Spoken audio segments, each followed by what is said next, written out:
another glorious day, my tea sippers, and you know what time it is. I hope you have all of your comforts together because it's time to dish tea.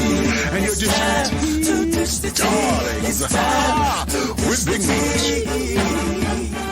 Can't wait. It's time to dish tea with Big Meat. It's time to dish tea with Big Meat. It's time to dish tea with Big Meat. It's time to dish tea with Big Meat.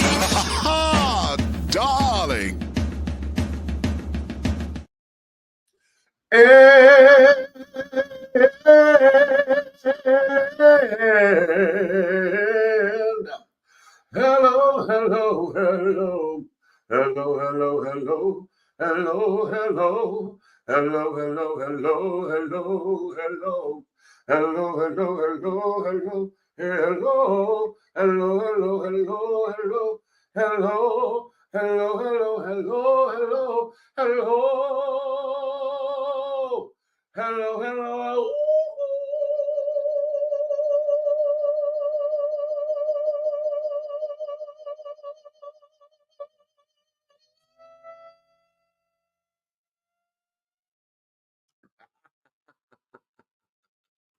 What's going on?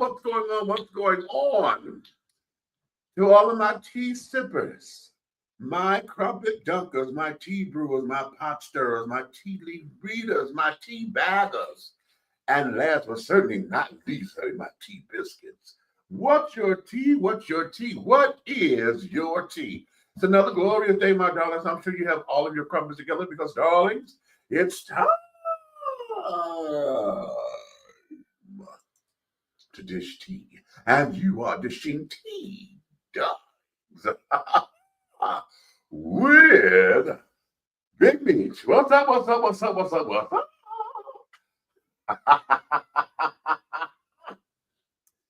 Oh, honey. Listen, I'm not necessarily slapping at you. You know, it's been a good day. I had to work today and carry on. We had to go into the donut factory. Y'all know I usually don't work on Fridays, but I went in and did all of that. And so now we are here and we're going to get into a couple of things today that I think is going to really shape the masses for us, okay? Now tonight, you guys know that I am a chocolate wine connoisseur. So this is the Aldi's brand Honey Petit Chocolate that I drink and carrying on and all of that. So that's not what they say. What? That bottle. What? What do you mean? Said the name on it. Petit Chocolate? No. What? You better read that again. Petit. Just say petty. P-E-T-I-T. Petite. Petty. Shut up. You know what? Just bucket me. See, that's that technical shit. Okay. Petty.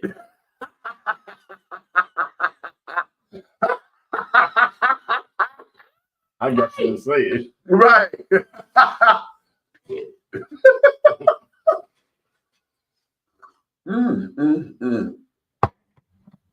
Good evening. Oh, that is so good. Because you're petty. And now turn it on. Oh, you Control Central.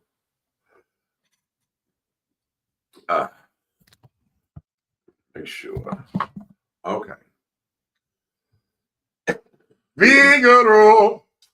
Wait a minute. Why did I? No, okay. And if and I, so there we go. So now we are here. Look who's here, honey. This is my co-host, my brother from another mother, honey. They want to know why you got handcuffs, man. Why are there handcuffs? Well, you really don't want to know the answer to that. We're just going to take their props, okay, and leave it at that. Are you in jail? Why would I be in jail? Because you petty. Petty, and forget it. And forget it. Okay. So that there is that. Today, I call today's show Discipline versus Abusive Living. Okay? So we're going to get into a couple of things today, honey, that may ruffle a couple of feathers, and it may even be trigger factor for some of you.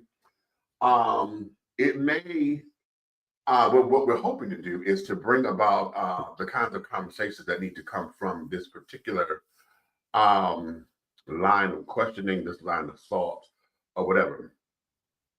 Now we run into a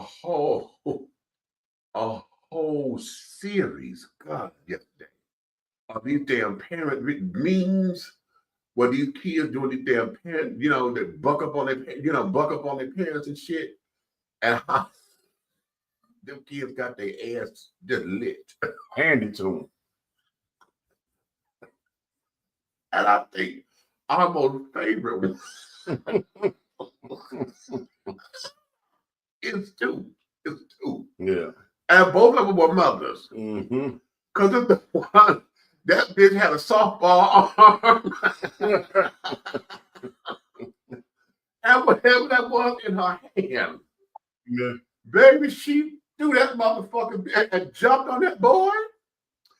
The prank was, but one of them was the buck up at your mother prank, and the other was, they pretend like they had slapped the girl, okay, or the sister, or whatever. Mm-hmm. And baby, the slapping the girl, honey, was the one where the mama threw. She had her arm, honey, and threw that goddamn thing at the boy's head and knocked him in his head. But it's the buck up at the mother, and it's the one when they in the kitchen. And that mama grabbed the little motherfucker by his goddamn head and put him in the sink and took the dish detergent And watch his Wi-Fi. You must have lost your motherfucking mind.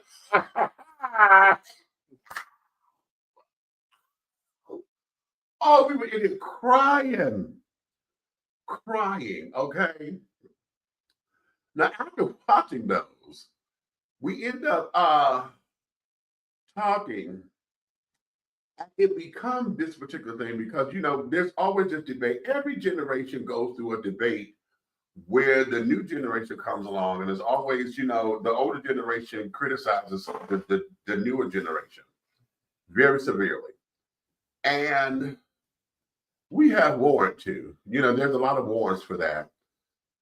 But some of that we have to take blame for because we have allowed it to get to where it is. Okay? Right. However, okay, there is still that morsel of it where this new generation, want to outthink you. They think they can outthink you. They think they can outsmart you. They think, right?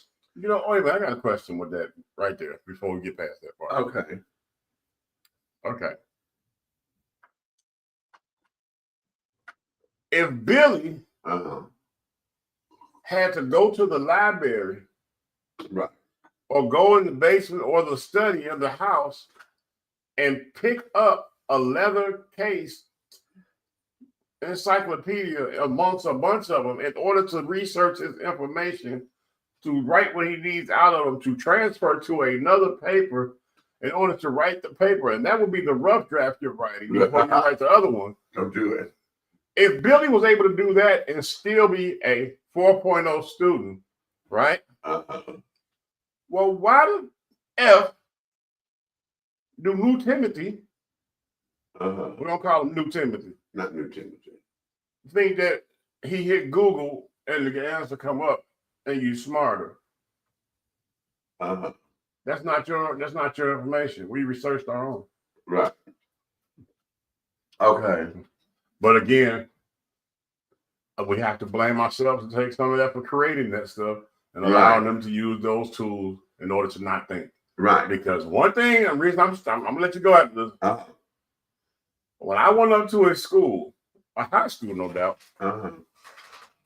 and I was there to pick up some students, and I said, they still in class? They're like, yeah, they get out of their last class. I said, okay, I thought they'd be done. And I was like, well, what class is that? When this woman looked me in my face and said, that they are in their critical thinking class. Mhm. I said, what the hell is that? Right. And she was like, oh, it's a theory on different lives of getting out of situations.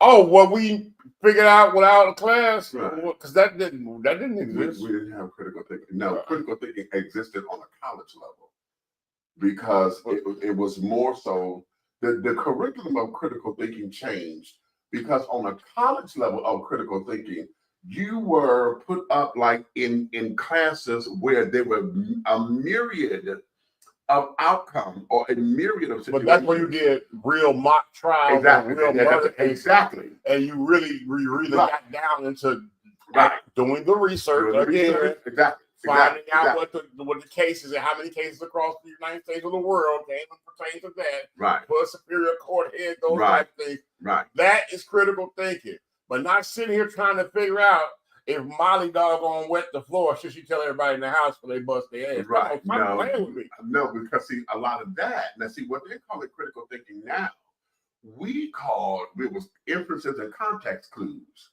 when we were kids. See, we got all that in elementary school where we had to that was reading comprehension.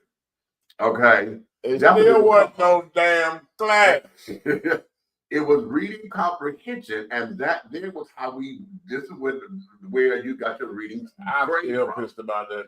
I know. Somebody will teach me how to think. You'll teach me how to think. Okay, my thing is this. The lady that's up there pointing her finger or whatever guy teaching the class, who taught him how to think? Right.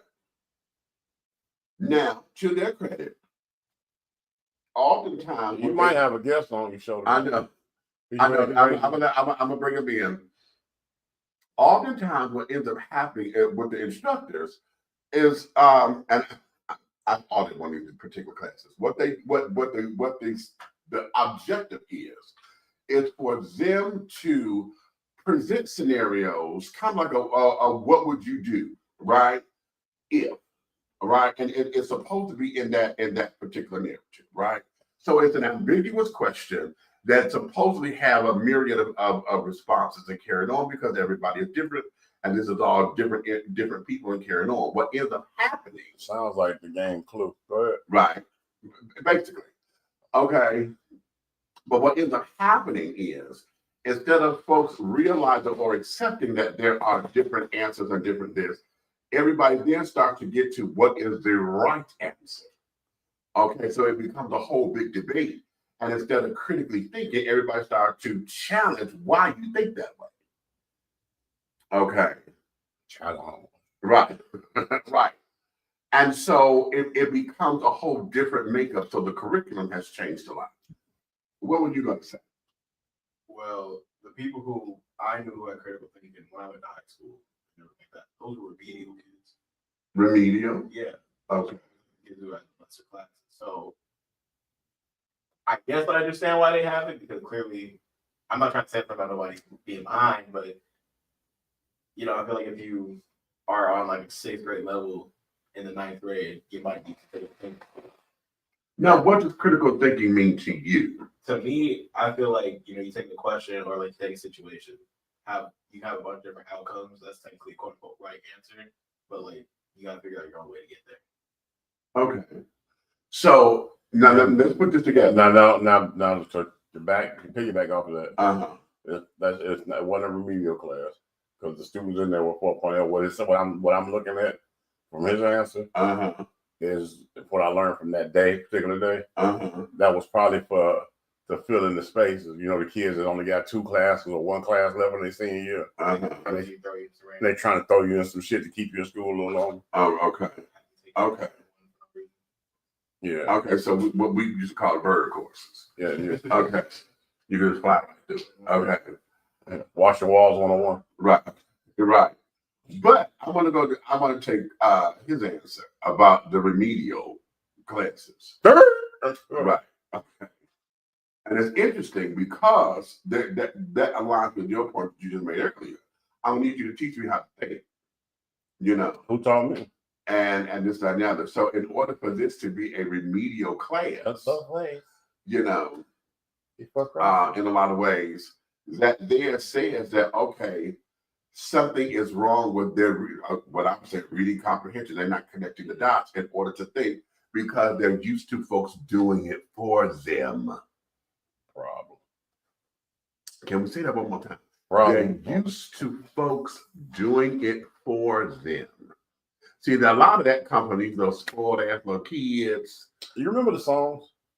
Which ones? Okay, let's say like we said teaching them because you one thing you can't do for your like let's say your son, right? Uh-huh. If you got a son or daughters are promiscuous, but we're gonna say son, okay? Right? You can't that his first time with a girl or they sneak off, you know what I'm saying? Uh-huh. You can't go put it in there for him, show where it go. Okay. You know what I'm saying? Okay. But come on now. It's only 3 places it can go. Some are tighter than others. You know what I'm saying? Which of these things do not belong to you? Which of these things are kind of the same? That song didn't work for me. It didn't work for me. Back to you, Mitch. Right, thank you.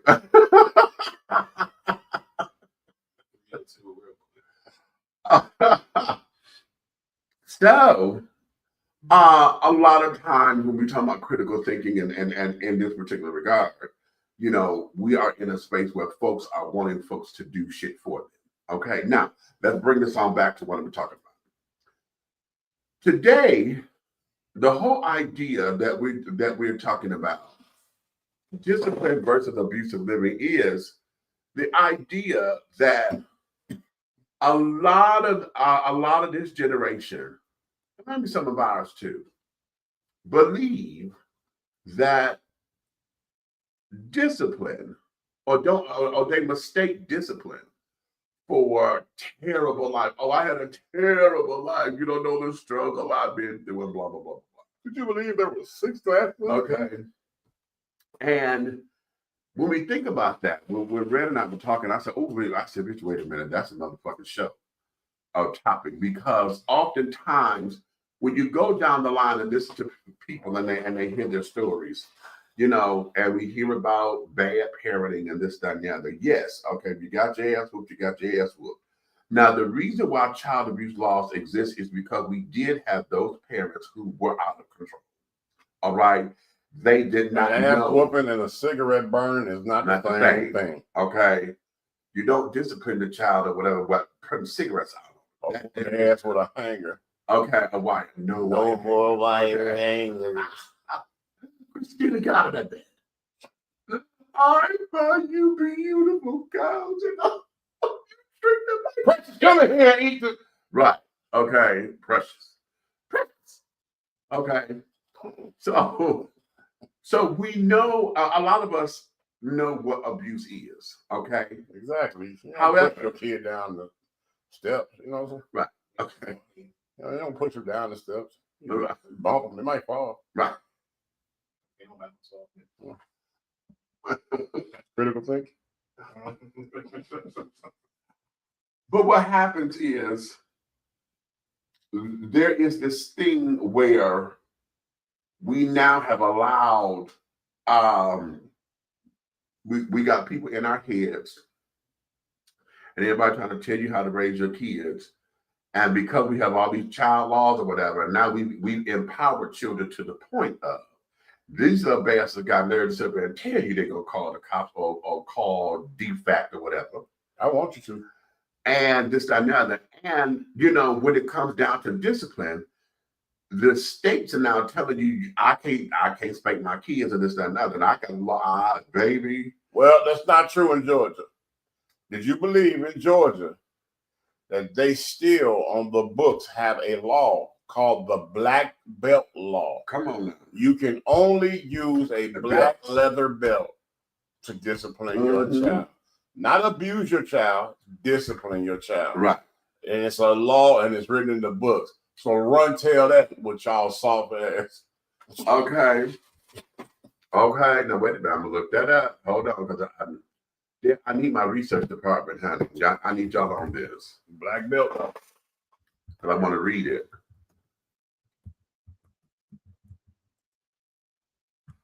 The black belt law. Let's see. No, not the law group, honey. I don't want the law group. Okay. Right. That's a whole little thing. Okay.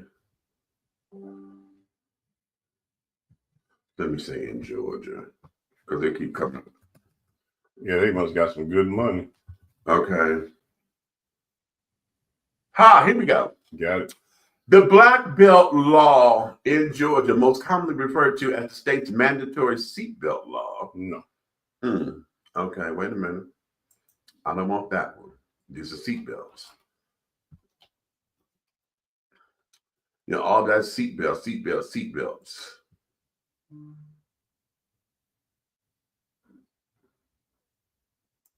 And then the black belt law group, that is, they represent them anyway in this. Okay.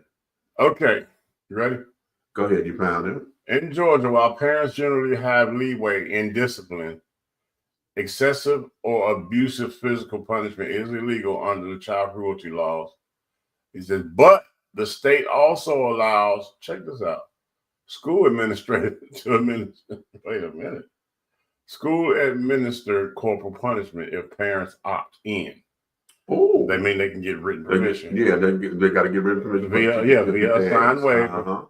It says, though defects forbids it for foster kids, emphasizing humane, non-physical discipline and children's welfare. All that old, defects is about keeping a job. I don't care what nobody say. I don't care what nobody say, because no matter what money goes into defects, it go into their pockets before it go into the head. Right. So right here, let's see. Parental rights versus abuse. I'm trying to see if I can find that law because a police officer told me about it. Well, here, this is what I found here, and it's written a little differently here. In Georgia, there is no specific black belt discipline law, but the state law allows local school boards to permit corporal punishment like paddling under strict rules, requiring witnesses, parent opt-out options, doctors know, and prohibiting excessive force or injury. However, parental discipline is more ambiguous, genuinely allowed if quote-unquote reasonable, but anything causing physical injury or cruelty to children, a felony, can lead to prosecution, making methods like using a belt legal only if they don't leave marks, bruises, or cause harm. Yeah. Use a water hose. The Georgia law prohibits child discipline that results in physical harm or mental harm, including corporal punishments like hitting, shaking, and or abusive, humiliating actions in public or scolding or threats. Although while parents can use reasonable discipline and excessive force and actions and injury to prevent those of illegal harm. Mm-hmm. So pretty much if your child's like wants to do some dumb shit, hit them sorry some more. Okay. Okay. Now because we're here in Georgia, I'm going to go try to do all this for all 50 states or whatever. But I encourage you to look up where you live in the state that you're in and find out what your state law has to say about it. But what we're doing here, the Chirac say upstrap. Okay, listen, I'm from Detroit, so baby, look, they say you get a gator. Okay, see. Okay. Yeah, right.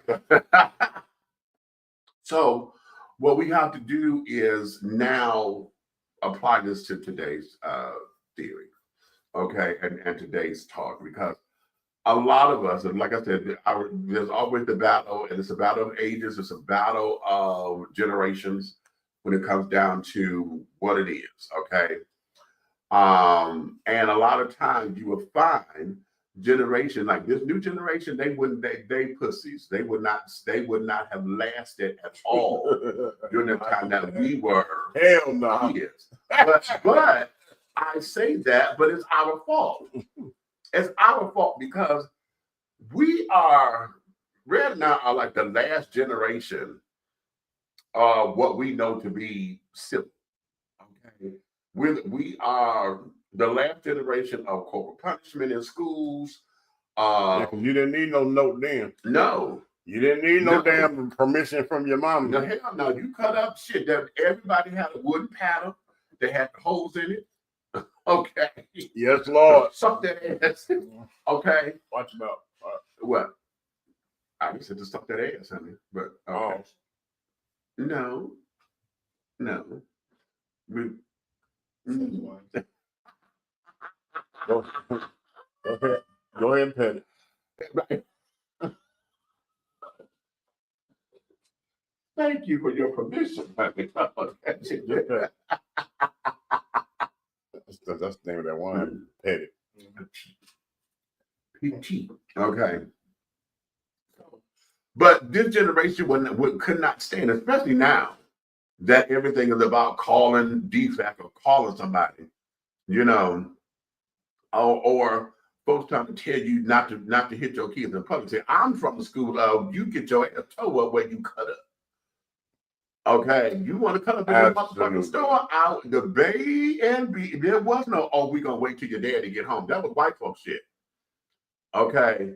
Oh, wait till your father know what about your daddy, because I'm gonna beat your ass and I'm still tell your daddy. I smack the hell out you so fast, and I'll be looking. Who did that? Okay. You saw. Okay.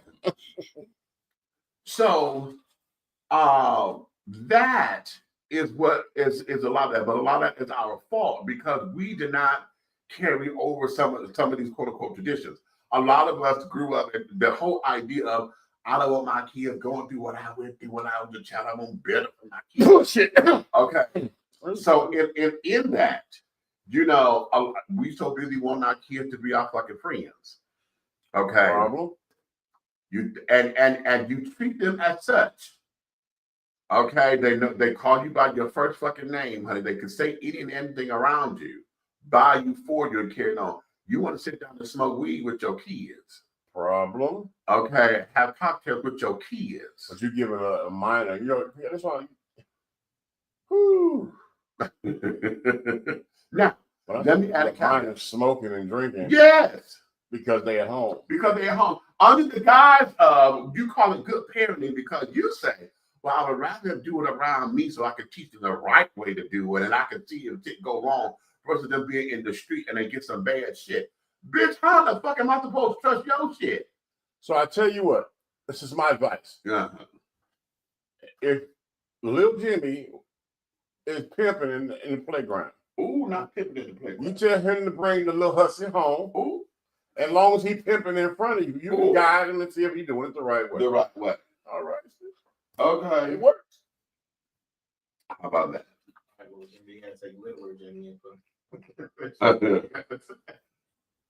It's pimping. Right. Okay.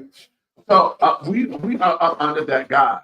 Okay. Now y'all heard me say this on the show several times, honey. There is nothing that Essie Lorraine would have seen. My mother has come to my house. Okay. It's my cousin. Yo, be wacky.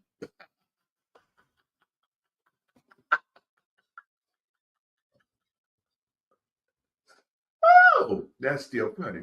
Okay. And so when my mother has come to my house, I am in full party mode, right? Anytime I would take I'll take my drink and put it behind my back. Now, mama know I'm drinking, but out of respect for my mother, I put my drink behind my back. Okay. I have all my friends, you know, all the cussing and stuff, but my mama here. Not these monsters.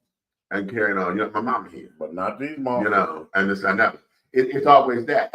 And she in my house. Now, what's the rule?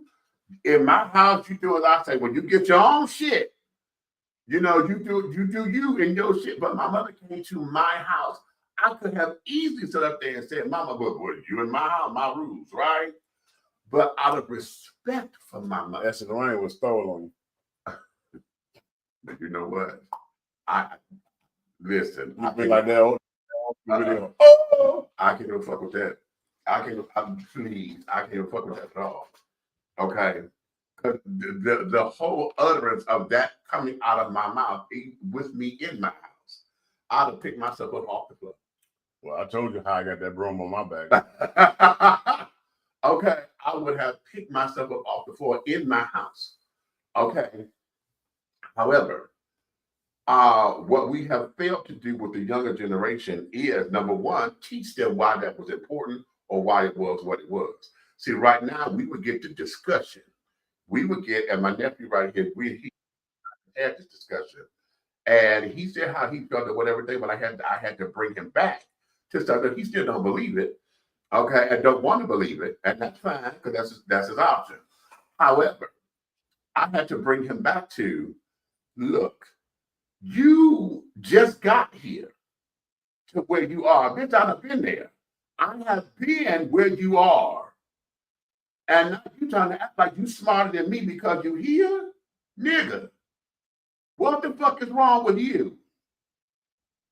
The only thing that's new is you in this particular situation. Because you just got to this age. Bitch, I've been there twice. Okay? You just got here. But your mouth keep bumping, and you want to act as though you know more than me in this particular time. Now, to his credit, times have changed.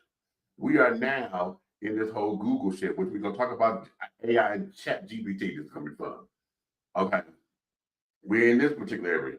When we were kids, you heard earlier, we went to go get encyclopedias and dictionaries and carrying on to do research. Everything now is fucking Google. They do that on their fucking phone. They swipe it on the phone. Okay. We had peer pressure because we were outside in the streets. We were away from the house because all you had to do was go outside, be active and carrying on. Don't embarrass your parents. And you get your ass home before the street lights come on, or does ass whooping. Okay. Now the kids don't go outside no more. They are contained with outside computers. Outside. Their game. Oh no, not outside. Okay. They are, but they are worldwide. They are connected with the world. They are playing what? What's the latest game? They're playing little games, honey, with somebody in China, and they make a pin. We had pen pals. Did y'all remember that? We wrote to people over in other countries. I ain't do that shit. It was a school project. We learned how to do that in the school, and we used to get free shit. We learned how to write to companies time. I mean, in regards to something that we got a little free shit from companies and carrying on. Oh, I did that. Yeah. Okay, so we soap powder and shit. Yeah, we got soap powder, we got toys and comic books and all that kind of shit. And I can shout out the Wiz. Oh my God, the Wiz. Okay. So that data is what we did. Now it's just okay. Now we are in likes and carrying on in real time. See, we go live right now, and I could be worldwide in a matter of seconds versus 3 and 5 days. Wait, my God, let it get there. You know what I'm saying?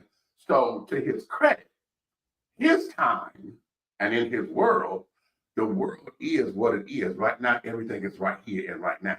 But you know what? Right here and right now, right? That mentality and that capacity right now is why they so damn impatient. You know what I'm saying? Exactly.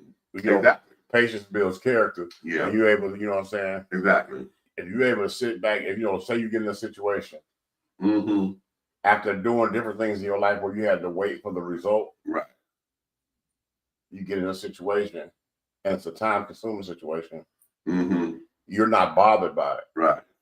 Because you've already been to the gym. You already worked out mentally on just chill. Mm-hmm. Because guess what? It's the end and the beginning. Just right. Sit back. It's gonna happen. It'll get there. We had layaway.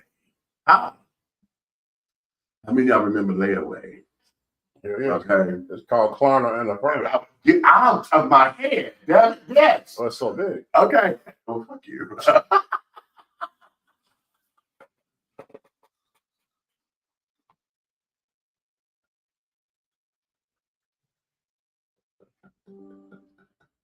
It's only because I shaved. Look into the light, Carol. Right. But right. Okay. We had layaway. They got Klarna. They got Affirm. And because you know, and it's still in real time. Okay. So now when we talk about discipline has been to correct something. We want to either correct a mistake. We want to show you that there's a consequence for your action, and this dynamic. What? Right. No, Okay. no, that doesn't happen. Right. There's a consequence for your action. Okay. That's what you're supposed to ignore when they do stuff. Just like, okay. And I like what Edwin put down here. Hey, baby. Have you been getting my text, Edwin? He says, discipline teaches responsibility and boundaries, but you don't do penny with the iron on good times. Did you take her back to good times? hey, well, she didn't have no creases.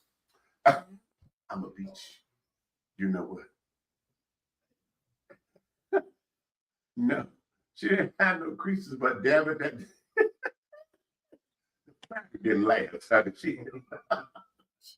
It melted. Okay. But she didn't grow to be no crackhead. She didn't want nothing to do with nothing hot.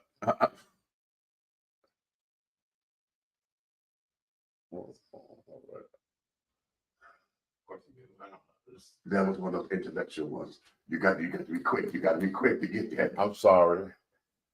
I apologize, Penny. No, Penny. You know what? I apologize, Penny. Fuck everybody else. Anyway, but nonetheless, you know, we're dealing with that because now that's discipline. We know what abuse is. Okay, we know what abuse is because now the reference of penny on good times or whatever. You know, the mama taking want to burn you with the damn hot iron. You know, kids coming out with broken arms and legs and carrying on and black eyes and this, that, and the other. You know, where it became where parents had lost control. So we know what abuse is. But then we go to all of that versus the story of, oh, I had such a terrible life. Okay. And then what we end up hearing is fabricated story. I won't say fabricated. Let me not say fabricated because this is a multitude of the kids that young adults that be like, their life is so terrible, right? Right. Couldn't even fathom what a real terrible life is. Well, again, it's our fault because if the child, listen. Oh God. Okay, wait a minute. I just had a flashback. I'm sorry. So I almost slapped this bitch in the mouth. I had somebody sit up there and get mad because they had to catch the bus to school. Because they were so used to their parents taking them to school. The punishment was, I'm not taking you. You're going to start taking the bus. So now, this little heifer, punishment. Now, this little heifer want to go through hollering, you know, and pouting and carrying on. Oh my God. And they thought it was ghetto. Oh. This little bitch thought it was ghetto to be on the bus. Okay. Okay, stop. Yes. Stop. Time out. This unemployed little heifer that's not bringing nothing to the table. Don't license. Don't own a vehicle. Yeah. Had nothing to do with no insurance company. Yeah. God gave us the best V8 ever, Chevrolets. Right. Okay. And she said, it's ghetto. Granted, she has not yet made a life for herself to know what tax bracket she gonna be in. So how do you know what's ghetto and what's not? We talking city bus, right? Yes. Oh, okay, cool. Not the school bus. No, we took a city If bus. it was called the school bus ghetto, then she would have to jump. Because even the city bus was fine by me. Shit. Let me tell you something. You not understand that I was on the Chicago Transit Authority like it was my job.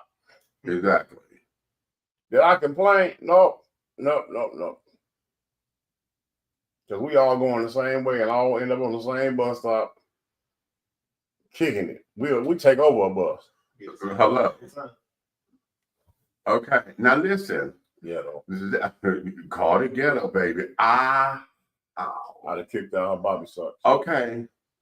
And then in all of this became the understanding that well, she thought that this was just going to be temporary, and she thought that, well, on the next report card cycle, I'll do better with my grades, and I can pull this up, and I can And so what she failed to realize in the lesson was, honey, you got to do what you got to do to get your shit done. If you cannot get to school because mom and daddy was not taking you, what are you going to do? You're going to get on the bus. Okay. Get on the bus, Gus. Gus. Make a new plan. Dan. Don't need to be coy, Roy. Roy. It's to me. Right. So that there become this whole terrible life. Okay. It was terrible because my parents would not let me talk during the dinner table. It was terrible because I always felt like I was not heard, and I was not. Can I give you a new generation thing that made me? Lord have mercy. Mm-hmm. Let me get this away from me while I'm talking about this. Look. This is shit that pissed me off. Right. And I've heard it from 3 different goddamn young millennials in my lifetime. And it's like, okay, I'll find out. It's in the water. It got to be, because these 3 kids don't even know each other. Oh. They might know of each other, but they don't know each other. It's like, how do you have the same thought process? Okay. So this is this generation, right? Chore chart. Oh. It's your night to do it. So say it's your night to do dishes, right? Or clean the kitchen, whatever. All right. Do that. I want you to stay right there. What? Don't separate that. No, yeah. When they say do the dishes, it means clean the kitchen. No, I'm saying all of them. I know, but I'm making that a point. But go ahead. And you say, I don't know why I got to wash these dishes because I didn't make none of them. Well, look here, little jackass. I don't know why the water works and the light works when your ass motherfucker switch it on and off. Or why you goddamn ain't getting rained on in the middle of the motherfucking night. I don't know why your ass is able to open up a damn door and the light pops on and you reach in and there's something there to put in your belly. I don't understand why. Right. I don't get it. Right. But it's okay for your parents to go and pick up your shit and go behind you and clean behind you. That one. What the fuck? That one. Oh, let me tell you something about Miss X in the rain. Let me tell you. Oh, let me tell you something about Miss X in the rain with that one. Is that right there? I was like, and I done heard that 3 different times in my life. And matter of fact, one of them, oh, Lord. I can't wait till Karma show up and tap this one on the show. Oh, right. But this one right here. Oh, yeah. Started ordering DoorDash, eating out only, having food delivered in order to say that they never went in the kitchen. Right. To get out of, yeah. Oh, yeah. You know what I did? I piled the dishes up and still sent your black ass in there. Right.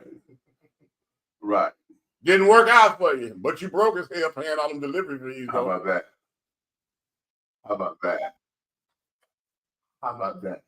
Okay. I said, DoorDash coming through here like we got to start. Right. Let's just. And then I found out that's what it was. It was right because they didn't dirty your dishes because they didn't have to wash.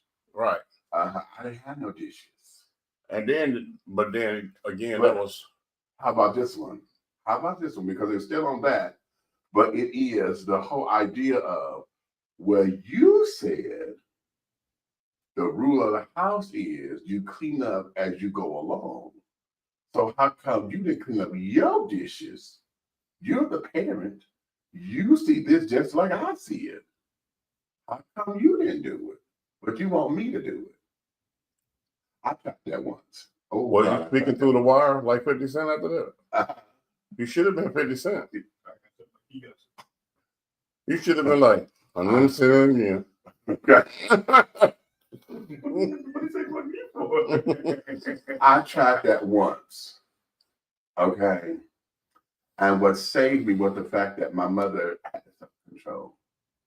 I saw it in her eyes because she balled her fist up. By the time I was 12, the belts wasn't working. Mama was socking me. And yeah. But look, Yeah, she was short because she came up close and with short jabs. bro, Ronnie Hill thought I was finna fight him. He thought I was finna run up on him. And in 3 seconds, it looked like I got jumped by a gang. Okay. Yeah. And I knew right then. Right. See. What somebody had already told me, my uncles, his older brothers. They said, you might be able to whoop my ass. You might be able to whoop their ass out in the street, your cousins and them. Mm-hmm. He said, but I promise you, your daddy gonna stomp your ass through the ground. You know what? You know, And I was like, and the only reason I was looking like that because I did one of my older uncles. You know what I'm saying? But so that there was a man thing, but let me do this. I got to put this caveat in there. See, uncles will give you a break because we're like, you know, especially when they cool and this, that, and the other. Fathers, on the other hand, nigga, what? Because now it is all of the struggle for me. Do you understand what the fuck it is I did? How my life changed because your little ass is here. Yes, I know it's my goddamn fault. That's my dick. But your bitch ass is here. And you want to buck the fuck up on what? yeah. I look at all my kids right now, and Yeah. I love it. I love them. I love them. Everybody know that when I have my little private little council sessions and stuff, they know how I feel about my children. Right. But at the end of the day, when I look at their ass, I see my motherfucking Harley and my drop top Bentley. Right. What I gave up for you to be. Because I'd have had that motherfucker a long time ago. So when we're there, so it's a whole different ball game when it comes down to while the uncles are saying, okay, yeah, all right. Yeah, you may be able to take me, you may be able to whoop me. But your daddy, okay. And that's that avenue that is coming from because it's like, wait a minute. All the heart, all the struggle, all of this, all of that I had to get to go through to make sure that your little ass is provided for, to make sure that your life is better than what the fuck it is I'm doing. And I can't complain, you know what I'm saying? Right. Just to say wellness, I can't complain because like my younger years, yeah, my dad wasn't in the park pushing me on the swing. Right. But we grew up tougher. Our generation was tougher than we didn't give a shit about that. God damn it, I got a big wheel, goddamn it, or a goddamn green machine. I'm spinning out on the street. Shit. What the hell do I need? I don't care about daddy out here. Right. Daddy, whatever the fuck new hit the TV, he drops it on the porch. Okay. So, and one thing about me, I always had whatever the newest game console was. Mm-hmm. Mm-hmm. I can best believe if the thing come out on Friday, when I get up Saturday morning, it's like ding dong. I go down. I'm like, ooh. And I open the door. It's on the porch. Okay. If he ain't dropped it off himself and kept it hit to the street, he'd have had one of his goons do it. Right. And it's crazy because I'm living in a black neighborhood, but I had stuff the white boys had in television and all that stuff. Nobody had that. Right. You know what I'm saying? They looking at me like, wow. Right. But that's just who he was. Mm-hmm. He take care of the needs, and then the wants is great. The only thing I can say about him, he was, but I guess where I get this shit from. But he was bringing me my allowance because he started seeing my grades. He was like, okay, boom. And I asked him. I said, before you come, can you stop at the store? Because I wouldn't even go nowhere. I said, she stopped at the store and get me a box of Crunchy Munch. That's the yellow box. Okay. Yeah. He The said, yellow about Philip was the red. so he said, yeah. He said, no problem. So cool. I'm sitting up watching cartoons, kicking it. I know he's gonna come bless me with my little high 50. You know what I'm saying? Now I got game room money. I can go get on the bus, go downtown to move. What up? You heard that on the bus, not yellow. So Okay. look. So he rings the bell. I'm coming down. I'm coming down. I stopped at the window. I said, here I come. He said, it's on the porch. And he's like, I'll call you later. He gone. But you know, he's up. He's in the street. So open the door. The grocery store case of Crunchy Munch. It's like 40 boxes in there. Right. I asked you for one box. Oh no, what did he do? He bought me the box. Yeah. The one at the store get. So now I put and my money was there. Oh, okay. Okay. I thought No. Okay. He ain't do that. He wasn't like that. Okay. He was good. But I guess he was like, God damn it, you won't call me for another box. Right. So I go to put the stuff away. I don't say nothing. I got a box. I'm chilling. My mother comes in. She go to cooking dinner and she go walk in the pantry and she freaks the fuck out. Like, what the fuck? Right. I said, you chose him. What you mad at me? She was like, this got your daddy written all over it. And then she calls and that's their argument. I ain't got to do with that. Right. Right. I'm good. I got my money. I got my crush. I'm cool. Right. Okay. Now, oh God. I'm sorry. I'm sitting there thinking about me and my baby daddy, and we argued over kids because he did some simple shit, and I called him. What the fuck did you do this for? Now I can sit up here and deal with this little motherfucker doing this. My daddy.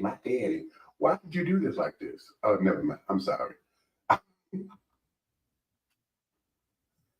Well, after we go to commercial break and come back, yeah. When we go to commercial break, and you explain that.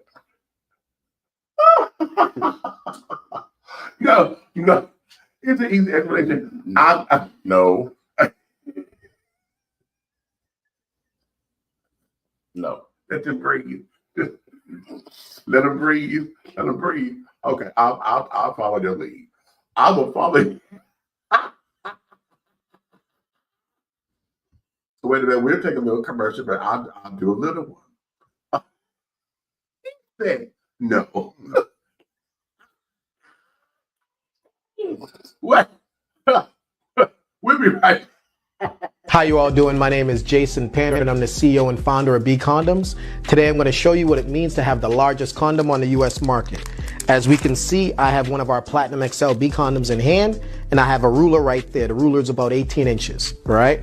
What I'm going to show you right now is how I can actually take our condom all the way down to my elbow, right? So what you can see, we're pulling it all the way down. Now keep in mind, not only do we have the biggest condom in the market, our condoms are also pH sensitive, they're vegan friendly, they're organic, and we don't contain any of the fillers that other brands have. B Condoms, biggest condom on the US market, takes you all the way down to the elbow. Make sure to protect the culture. Thank you and take care.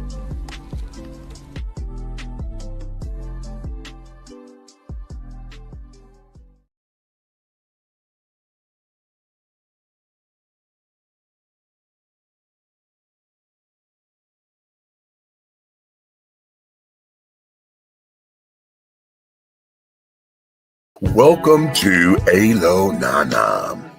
Treat yourself to the luxurious experience of having all natural shea butter soaps and body balms that will soften, radiate, and even exfoliate your skin. Alo Nana products are designed with you in mind to promote overall health and wellness the way the nature intended. No dyes, no colors, no chemicals. Just pure love, like receiving a hug from grandma. Get your Alo Nana today. Contact Aunt Nikki on IG or call 267-629-1364. Alo Nana, building a legacy, not a letdown.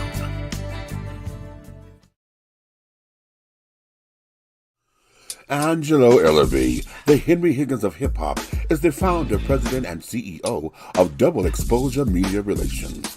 Double Exposure Media Relations is a full-service public relations, marketing, and artist development firm specializing in publicity, photography, artist promotion and artist development, makeup artistry, event production, and EPK development. Celebrating over 45 years in the industry, Angelo believes that a culture that does not take care of nor respect its artists is a culture that leaves nothing behind to appreciate. Let Angelo help you make dollars and cents of the entertainment industry. Contact Double Exposure Media Relations at 201-224-6570. That's 201-224-6570. We're not asking for your permission. We're not seeking your approval. We're claiming what's ours in the name of our ancestors. We are their answered prayers. This is more than a movement. This is a revolution. Black innocence. What are yours today?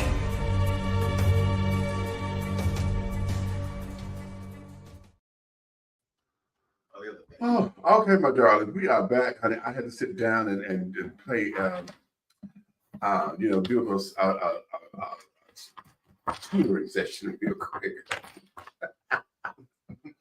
Okay, then I found out that To flex your tutelage.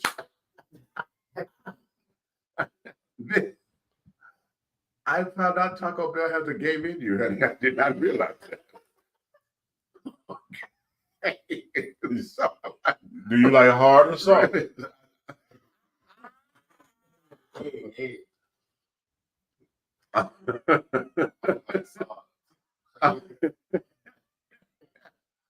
So, I think I'm just gonna deal with the crunch wraps from now on. have mercy. Both. Taco.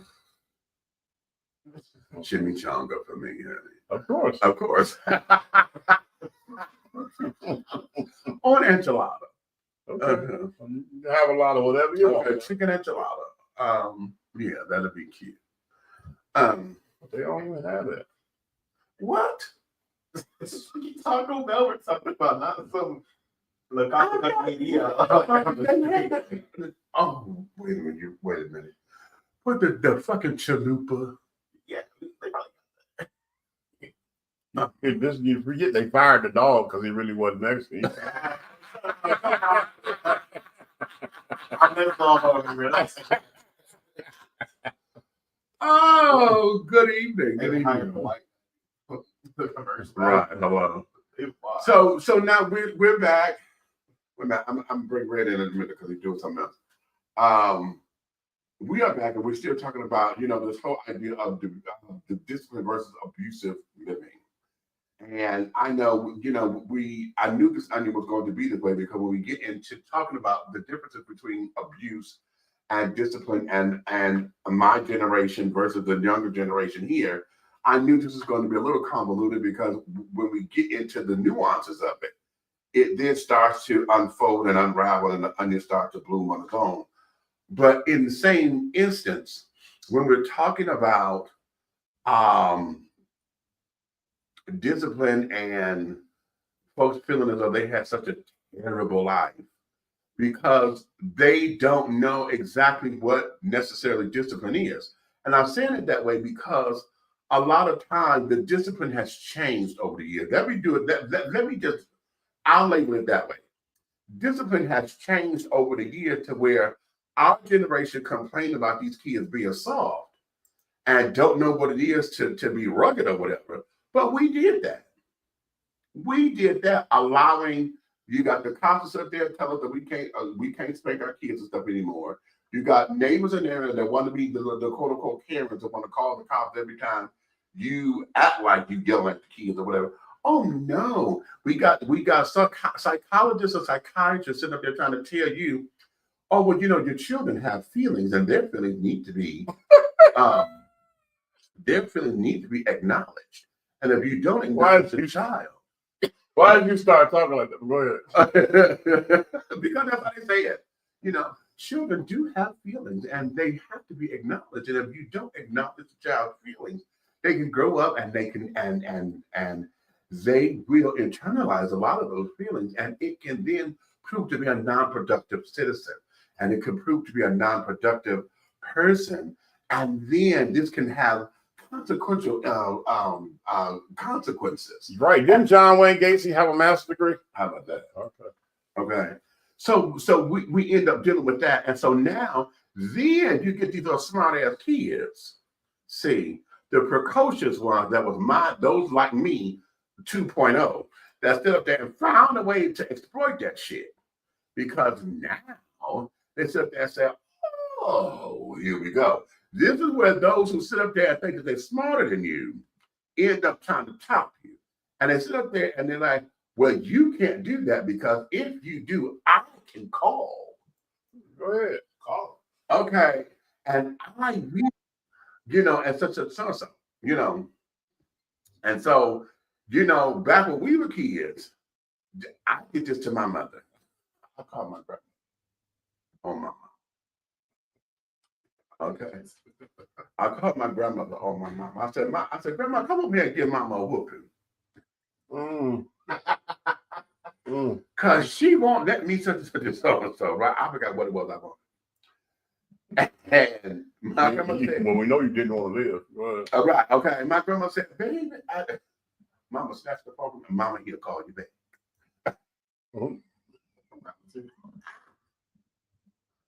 Yeah, we learned quickly. We don't call grandmama. It was at this moment. Okay, right. We learned quickly. Okay. So that then was the extent of it. Okay. And then, of course, now my generation is the generation that started the whole, when we started to get the Dr. Spock. Dr. Spock said this about your kid. Dr. Spock said that. Okay. And no, it wasn't Dr. Spock from Star Trek who wrote the Leonard Nimoy did not write a book on raising children. This was supposedly an actual doctor, okay, who wrote this book on children who did not have any children of his own.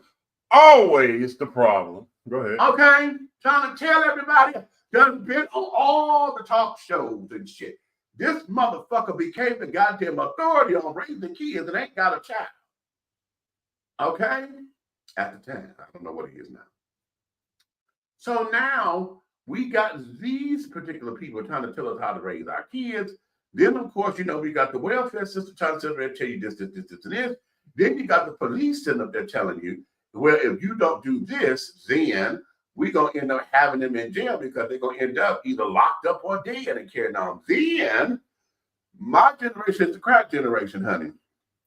Okay? So this is where, my generation is crack. But when I was a young adult, this is the 90s, so I'm in my 20s. My 20s was Nino Brown. This is when all of us wanted to be bigger men, okay, and wanted to get into the damn streets. And everybody wanted to be Nino goddamn Brown, okay? So now you got the neighborhood's terrorized. You got parents scared of their own goddamn kids. You got the kids know their parents are scared of them, so now they're raised up. Mama, shut the fuck up. I'll beat your ass because now they're making money. Okay, that the mothers had accepted in the house. Now, let me add that caveat. The kids can sit up there and tell their mama that old stupid ass shit because now they come in there running the house because if you got to pay the cost to be the boss. What if you let your child come up in here with all this motherfucking money? And now you acting like you scared of your child. Bitch, what the fuck you think gonna happen? Okay, so my generation, we having kids. See, my generation started that shit. Okay, with that. Okay. So now we got the Nino Browns who come in here scaring their goddamn parents to carry no, scaring the neighborhood. Okay. And this, that, and the other. Old folks scared to say something because hell, they're old and feeble and carrying on. They're not what they used to be. So now, they're afraid for their lives. So they don't say nothing. Now we in a whole thing of, well, don't say nothing. Mind your business. Just don't pay no mind. So now now the Nino Brown children got extra goddamn power because now you ain't saying nothing. Then became the snitches get stitches era. Okay, now you got the bad bitch, the mouse like me, okay, who didn't give a fuck. Okay. Ain't no pause on that. Okay. Okay. Who didn't give a fuck and was like, you know what? No, this is wrong and this, that, and that, blah, blah, blah, blah. Now, I didn't go snitch to the police or anything like that because that there was not my. I'm sorry, my fault. Send me some money, man. Send me some money.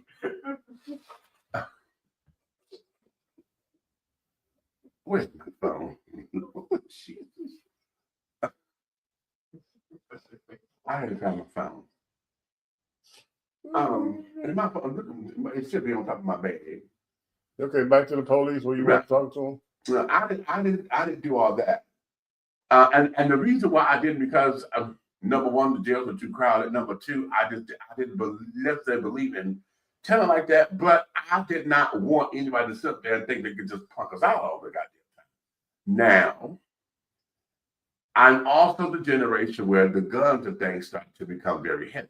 So it wasn't just a physical fight anymore. It was shoot them up. Okay.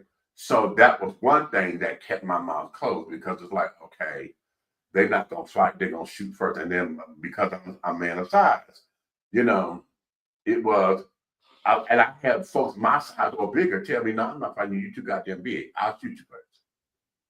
Yeah. Okay. So, and I looked, I like, that's stupid, nigga, you bigger than me, what the fuck you mean? And then, and quite frankly, they said, that's too much work. Fuck it. So I just said, okay, you know, but at the same time, you know, there were folks like me, and there was a handful of us. So, you know, those who were like me or whatever, we weren't necessarily the neighborhood captains or whatever, but we started to have these little neighborhood organizations. How can we and da da da da da? You know, now we try to protect the young folk and the women and carrying on, because now we get in the era of now.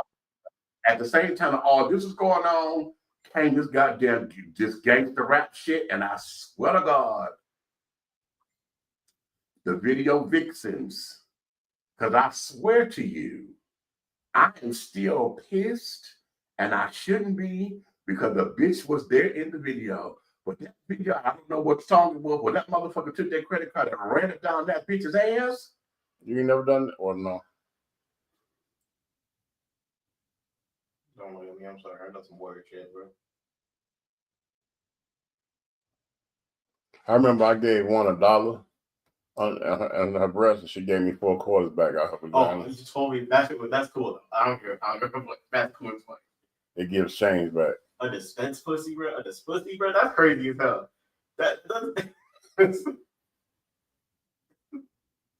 I guess that really don't matter right now. Like no ball machine.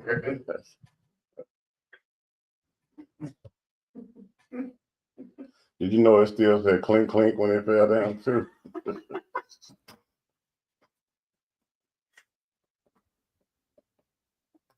I just thought it, and the dollar didn't come out of her breath. That's talent. Superpower.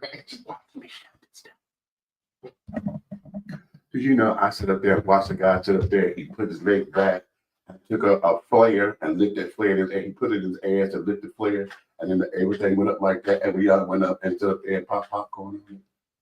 Did you eat the popcorn? I did. I believe you. Yeah, I did. Huh? All right. Okay. Okay. That was fun, too. That was at my son's birthday party. Me and my baby daddy took my son. Birthday party. Yeah. It was my son's. Well, it wasn't his party. We took him to the strip. Who ate the kernels? That's fine. Who ate the kernels? Don't worry about all that. Okay. But yeah, that was fun. But anyway. That had to hurt though, the butter and the salt and all that. He specialized in that. Oh, he was just a hot ass. Yeah, he was just a hot ass. Okay.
What you do? I had his camera. Yeah. You had your camera on. It was off. I didn't realize I took myself out the Started damn like thing. dastardly stuff with that camera on too. So Anywho. Did you do that for real? You had the camera on? Huh? What I just say? I took myself. I didn't know I had took myself down and calmed down. Anywho, okay. So now, like I said, we all of these particular things, right? And in all of this comes when we talk about discipline and this new generation, because now my generation is here. So of course we want everything to be different for our children. So now our children and our children's children, they don't necessarily know discipline the way that we do. They know it a little differently. They know timeouts. They know sit in the corner. They know, oh no, we were still trying to send them to their room. But how do you send a child to their room as a punishment when everything is in their goddamn room? They got the TV, they got the Xbox, they got the this and that in their goddamn rooms. Well, hey, Okay. I told you? Remember I told you how I had the other house set up? Mm-hmm. He was in there. He went when he said go to the room. Right. You know, in his mind, he going, oh, okay, well, I'm going Right. and invite him down and play Roblox. Right. But of course, you know, your generation is smarter than me. Right. Okay. Until you got in there and said, hey, It ain't powering up. is the internet on? Yeah, it works fine in here. Right. Right. Yeah, your four walls has no internet. Right. Okay. Exactly. So Read a book. you know, I want to. That's crazy. Right. But I want to say this, because see, when we were kids, it was our parents used to tell us that you forget I used to be you. Okay, remember when your parents came up and told you, especially if you were their carbon copy. If you were their carbon copy and they were able to tell you your next move before you made it. 2 weeks before you made it. Right, okay. If they were able to tell you your next move before you made it, that means what? Nobody thought about that. How do you know I'm gonna do that? Damn it. I'm little nigga, I'm trying to tell you, I used to be you. You are a version of me that God want me to see what the hell I did to my parents. Okay? Because now I am the parent who now understands why the hell mama got or daddy got mad. Because little nigga, you should have been trying to think you trying to pull a fast one on me. And I'm the one that created the motherfucking stuff. I created this shit. And now you think you're doing something, and God helped you when you let your mouth run and think you could out-talk me or out-sync me in the goddamn stuff. It should be entertaining, really. To me, you know, but that's because you say I like the shit because I'm entertained by it. Because I be knowing like, well, you know me. I tell you shit way in advance. Well, it fucks you up. Well, no, it don't fuck me up. No, it don't fuck me up. What it does, what fucks me up is when they play into it, right? Because it doesn't give me an out. I'm like, I'm the cool unk, right? I'm the cool unk, and all the kids are calling me up, whatever.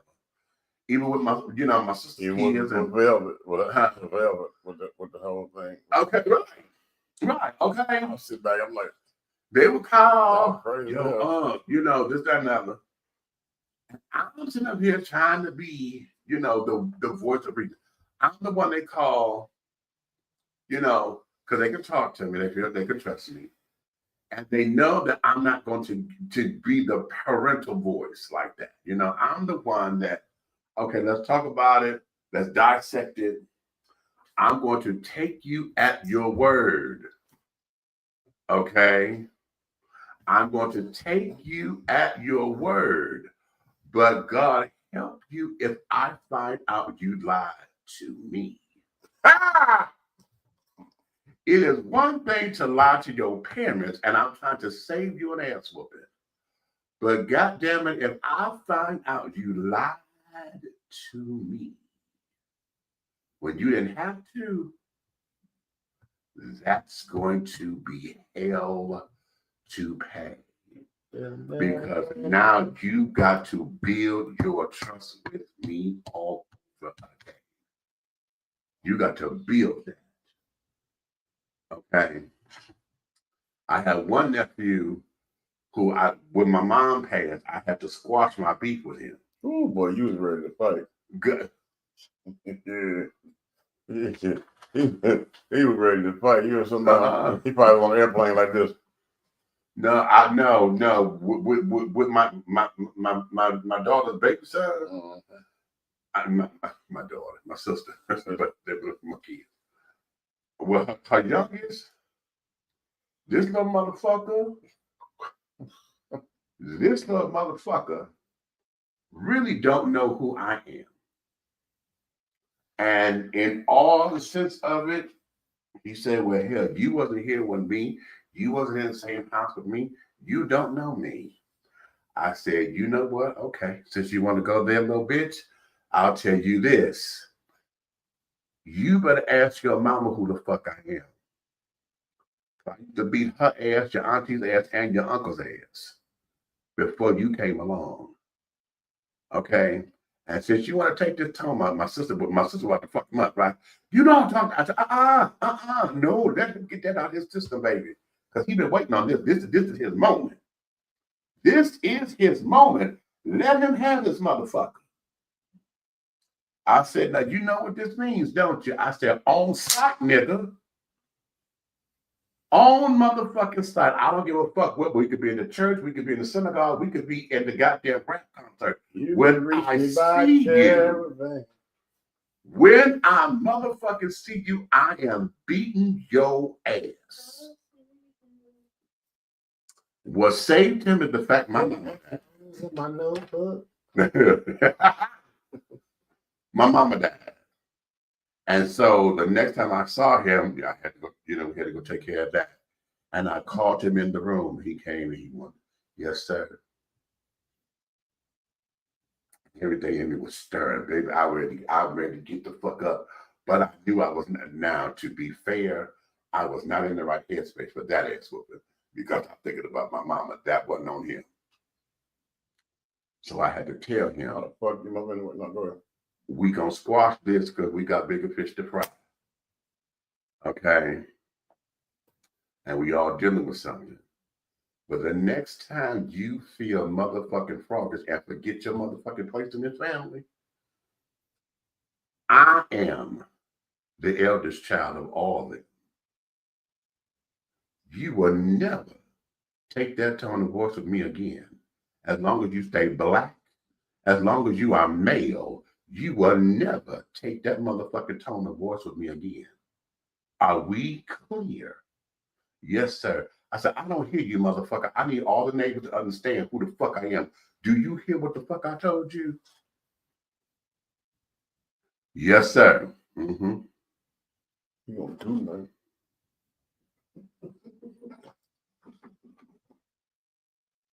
Okay. You got that. He got jokes. He always liked to sit up there and do that old stupid ass shit. And he think because he got that gun on that side, that's gonna save him. That don't mean shit to me. Oh, he threw it aside. Ooh. I'm stuck.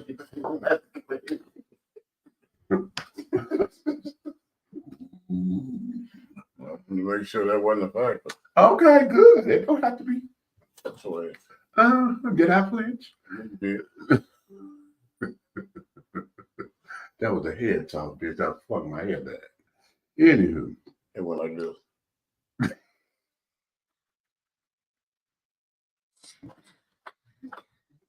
That was good.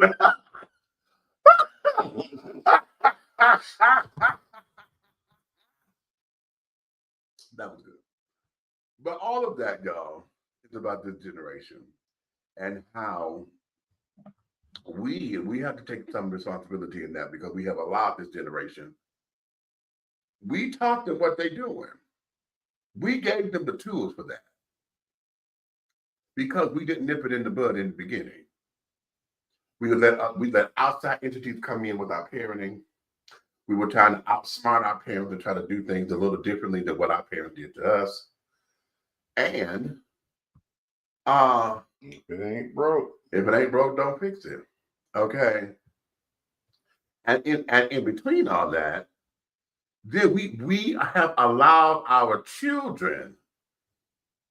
What we did was, we know that there are people, but we started to let them have too much investment into what grown folks' business is. What do I mean? Anytime you start to let your kids start to be your friends or treat them like they're your good girlfriends or whatever, anytime your children start to know more about where you get your check and how the hell you handle your business up in there, anytime your children are able to sit down there and run the household without you, because you gave them the keys and the this and the that to do it, that's on you. Let me flip the coin. Anytime you have allowed your shiftless ass kids to just sit up and not take care of them damn self because you babied them, anytime you allow them to sit down there and to be pimps, ballers, and shot callers, and all they doing is clicking video games and shit, and they can sit there and tell you what they are and are not going to do.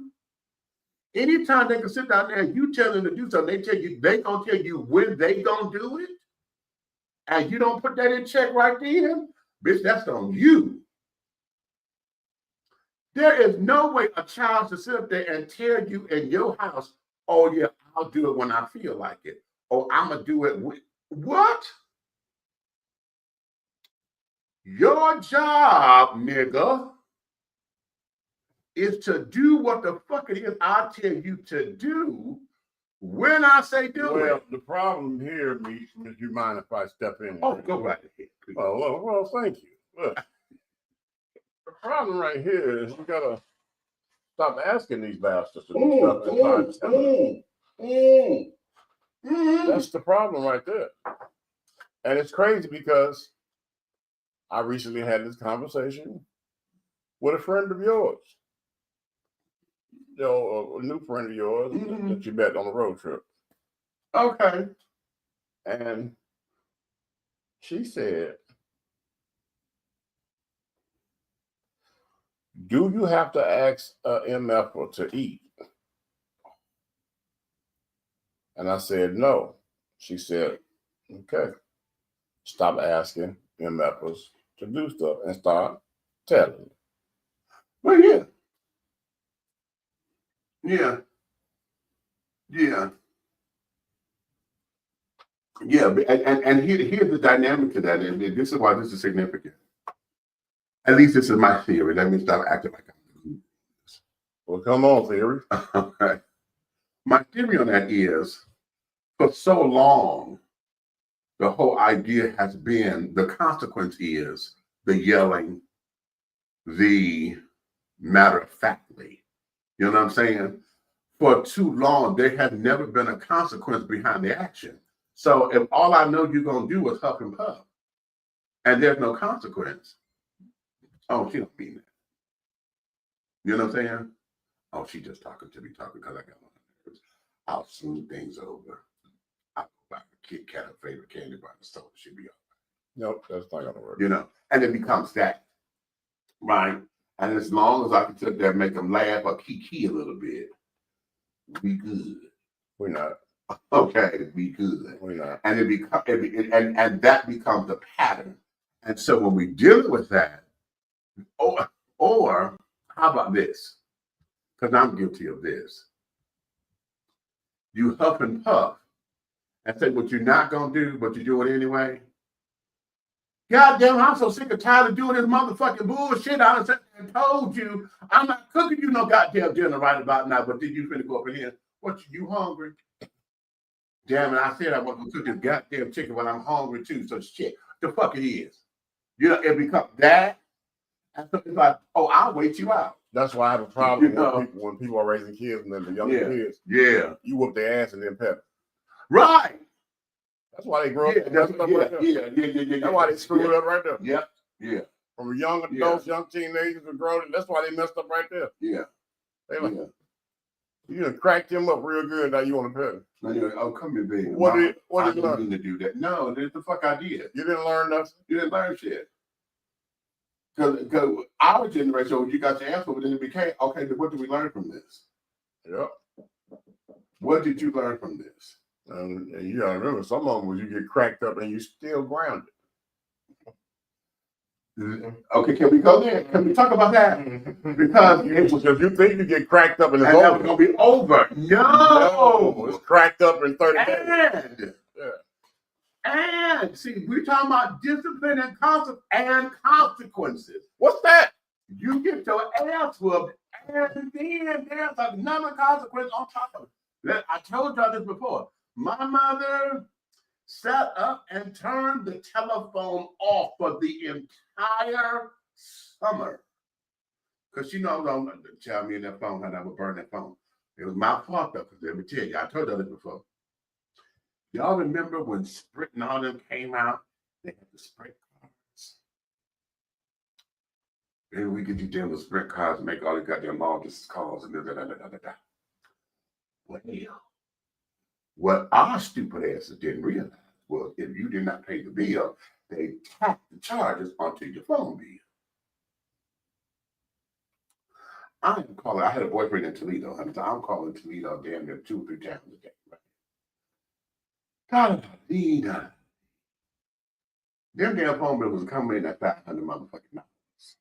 Oh, you still here? Are you still here?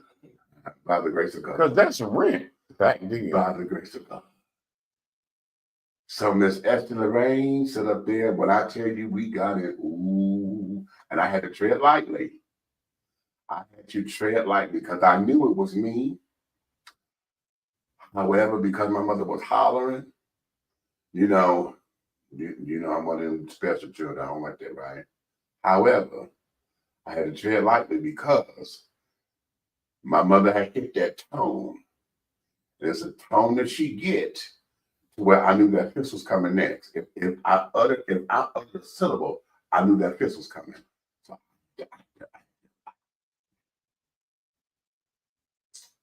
So what she did instead was she turned the phone off. She turned it off for the entire summer. At that time, we had payphones that used to call in. You could sit there, get somebody's telephone number, and they call the payphone, and it would ring, and you could call in. So we were staying on Santa Rosa and Santa Rosa and Fullerton, y'all. I was down on Ewald Circle in Fullerton, right there from the ice cream shop at the phone booth. I would be out there honey, for 2 or 3 hours on the phone. And my mother would be like, what? She didn't know where I was. And then when she caught wind of where I was, she thought I was crazy as hell because I would be out there on the phone. And when somebody would come to the phone because they didn't have a phone, I'm like, okay, girl, wait a minute, let somebody use the phone, call me back in a minute. Okay. Because what we would do is we would call collect and say, state your name, and we would say the phone number 313 da da da da da. Okay.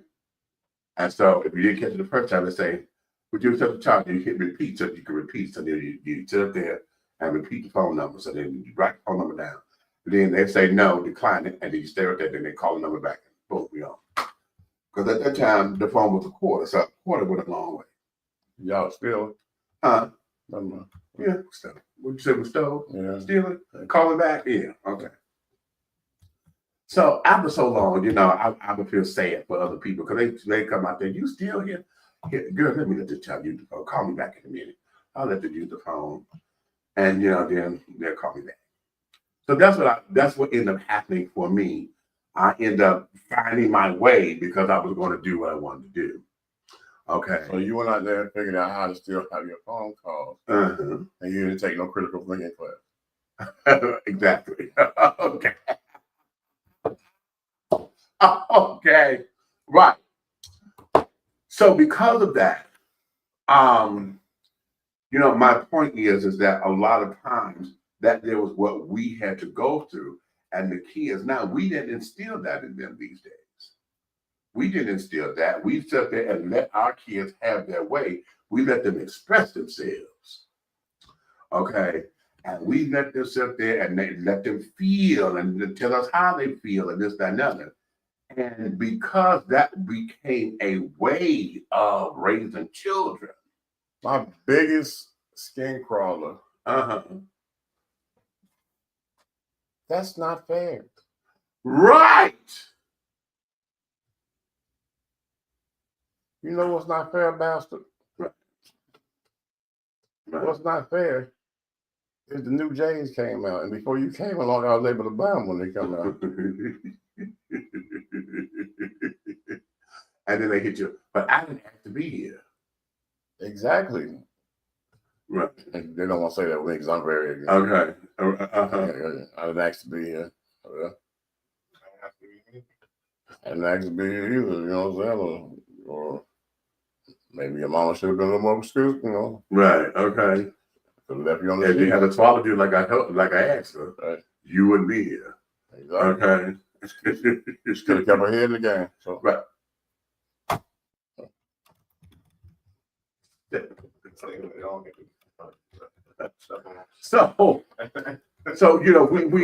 we into that. Okay. So let's shift a little bit because I want to get into this whole, and this is part of all this, the whole AI versus and ChatGPT. Okay. Because now I know with my mother, see, I got to put this caveat in here. My mother allowed us to say what we needed to say and this, that, and other, especially as we age, as we becoming older, teenagers especially, because, we're adolescents now, we're starting to have opinions. We're starting to have, to have, thought processes to carry on. We're moving through the world a little differently. You're in junior high school, you're in high school. You're supposed to be making decisions for yourself. You're able to dress yourself to carry on. You know what your style is and blah, blah, blah, blah, blah. You're tired of your mama buying your clothes for you because she's still stuck in whatever. Garanimals. Right. Okay. No, honey, that's not what we wear today. Okay. And then comes the battle of, well, honey, this is the style. No, it ain't the style in this household. You're not wearing that. Come on, get ready to get on this bus. Okay.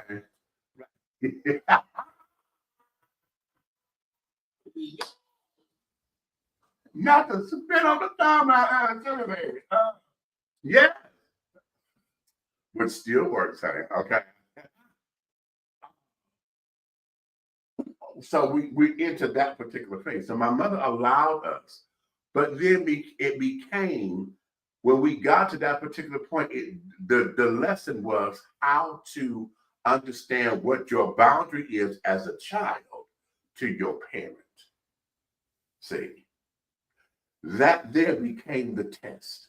So I was allowed to get upset with my mother, but I couldn't cuss my mama out like, I tell you that all the time. This is your parent. You're not putting it in check like you do with your friends. I know how I did with my parents. And then floor me with my mama heard me on the phone once. Right? Like that was a secret because I'm loud anyway, right? Bet the neighbors know my name. She heard me on the phone. And so one time we got into it, right? And Karen, and I had said a phrase that me and my cousin, my play cousin, she was Tenero, hey girl, you ain't girl. She gone too. But she used to say, "Ooh, I was hot with you, honey." And I had said it to my mother. "Ooh, girl, I was hot with you." Turned around and looked at me. "Oh, you hot with somebody?" And ma'am, because she had that tone, "Ma'am, oh no, don't ma'am now." Right. She was laying on the bed. She rose up off the bed and she spun. Like she figured that. I said, oh, The shit. switch up is real. Yeah. she spun. Like she gonna get up off the bed. She said, oh, you were hot with somebody. I said, Mama, it's just, she said, oh, no. No, suppression's coming. No, that wasn't no expression. That wasn't no expression. Honey. That's how you felt. You hot with somebody. Okay. Right. She kept saying, And I know that my mother was a Gemini. So I'm a Pisces, she Gemini. So when these twins and with when we get to acting up, we clash something hard. So I didn't know who I was dealing with at the time. I don't know if it was Essie or if Lorraine was trying to hold on, because okay. And she said, okay. She said, oh, okay. Just like that. Okay. She said, you hot with somebody. All right. She said, you know what? I'm going to let you be hot with somebody. But remember, you got to cool the fuck off. And I'm going to advise you to cool the fuck off soon. And she turned her back. And she proceeded to lotion down her legs, right? You probably said, Mama, it's cold in here. Oh,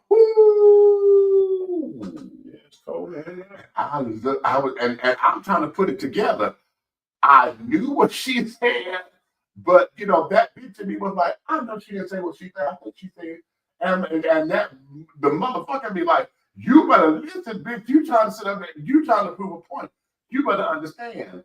This is done. She said, you better cool the fuck off quickly.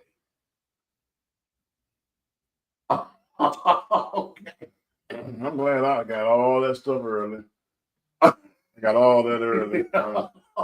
I knew what to say, what not to say, early. So that did with that, but we were allowed to express ourselves, but we had to do it in a way that gave reference to her as our mother, but still she respected us as individuals, okay, and as free-thinking folks, to where she was okay. And then there were moments where, like, when we got very upset and she knew we wanted to cuss, and we were trying to tell a story, she would then say, okay, say it like you mean it. Okay. And it was in that space I was able to say my dams and my hells and this, that, and the other, because I'm letting off some steam. But after that story, we had to pull it back together. So that there was when you understand how your children are and you govern accordingly. But what we have is a generation that we have let down. But at the same time, this generation manipulates.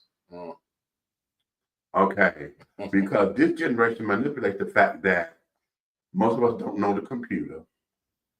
Okay. We don't know the latest slang or whatever. We don't do text messaging and all that kind of shit. So they will manipulate it and then want to out-talk you because they think that because education is the key, that you're not hip to the latest shit. And so now they're trying to educate you. You good at it. With wanting to explain something. Okay. And you explain it in a way like you're teaching something. And it's cute. It's cute. But it's like, baby, we got that. Baby, we got that. And most of the time, we sit there and let you entertain yourself because it's just you. A part of that is you talking, it's on your mind, but you do know and can know. That's part of being the intelligentsia. I understand. Okay. But now we have got to get to a place where we find that happy medium. Okay. We got to find the happy medium, and we have to allow both to exist at the same time, but with boundaries. See, us as the old fogies, we can't always dump on them because it's our fault that they're that way. Okay. Now, at the same time of it being our fault, they got to learn that just because you think you know something, you can't manipulate me the way that you do. And you may get a battle or a little battle here and there in when you think you done got over, and you may have. Okay? You may have won that particular battle, but the war ain't over. Okay, the war ain't over. So But now you have to ask yourself, you got people like myself. Uh-huh. Right? You have to ask yourself this. How many of those battles you thought you chose to have or you thought you won that people just let go? I knew you were going to say that because I was going to go there. What I'm saying, like people just let go. They just go and said, you know, because I'm real sneaky like that. I let you think you won. Right. Most parents do. I let you think you got away with it. I've been that way my whole parenting life. Parents I just be sitting back and I That's just the be game. giggling. I be giggling my ass off, and I was like, That's the whole game. Look at us. Look at us. How many times did we thought we actually got away with something? Because you know we're the school of I'm gonna beat the ass for what I should have beat your ass for a long time ago. I remember. Right? I remember. I came in the house up from school. I'm going to show you how parents are. I come in the house from school on a Friday. I go, you know, normally my normal Fridays come in and knock your homework out. Right. And switch up. If I'm going to shoot ball, I put on my regular ball clothes, whatever, you know, so whatever I got going on. Right. And I'm in the streets. Okay. This particular Friday I came in. I went downstairs. I started my homework, didn't finish it. Everything was still on the table where I do homework at. Right. Laid across my bed and fell asleep. Right.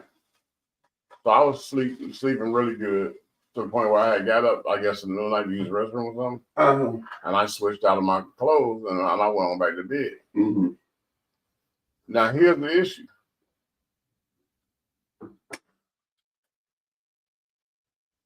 This is Friday night, right? So here's the issue. Early Sunday morning is when I got woke up out of bed. I slept the whole day Saturday, all on Friday.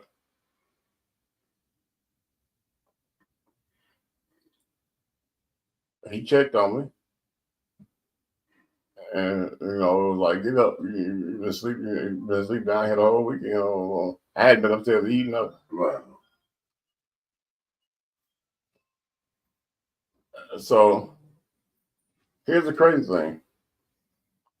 He figured out from me sleeping like that that I had got my girlfriend pregnant. And I didn't say anything. Yeah. He didn't say anything, but okay. He let it pass. So he's sitting back. He's watching. When I say he's watching the whole situation, he's trying to see how this is playing out. So what particularly happened was the reprimand of the parental situation because of how it went down, as far as doggone being too young to be, you having unprotected sex and all that kind of mess. Right. So, all right. So what went on was that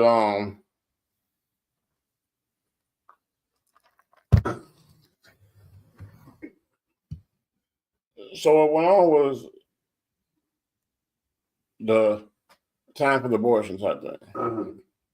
So here it is. I wanted to be the valiant man and say, okay, well, I'm going to cut school and go with her down here to support her because she didn't get there by herself. Her mom's at work. We're using her cousin's medical card because you use that card and get it free. Yeah, okay, whatever. So I ride with her. We take public transportation. Go down there. I'm with her all day, sitting there, you know, the boohoo and crying before it's time to go in the back.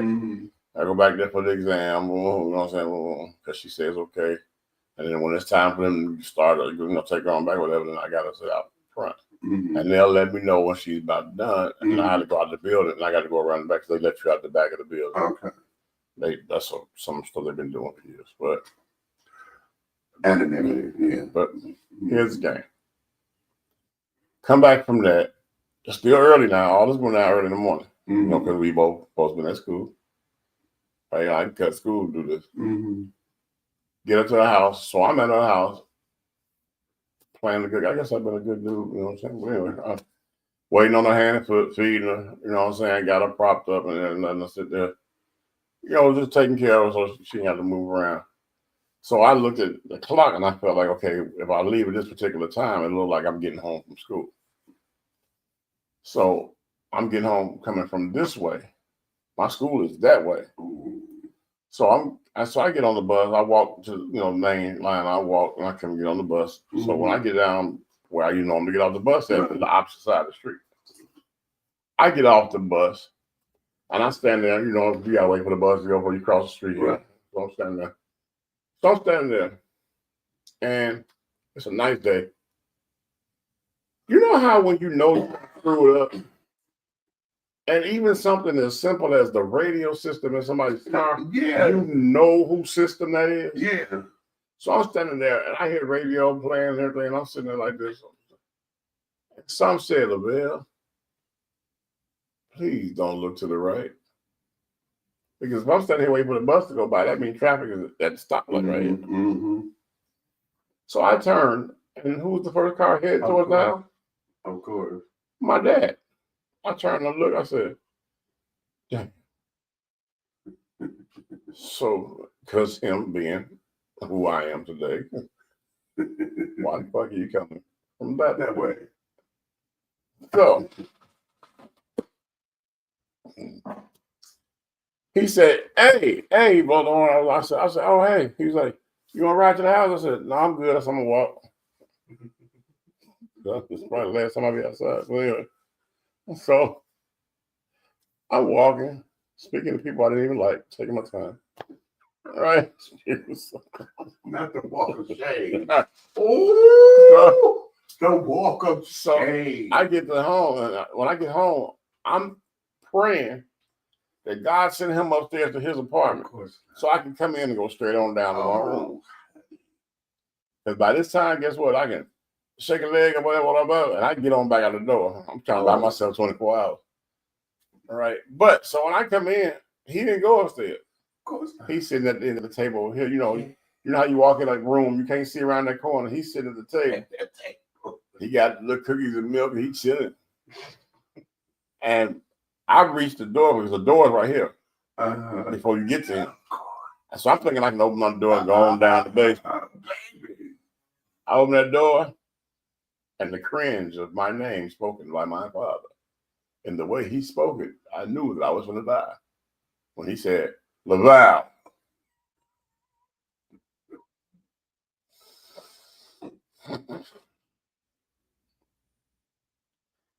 I'm never going to see daylight again. Right.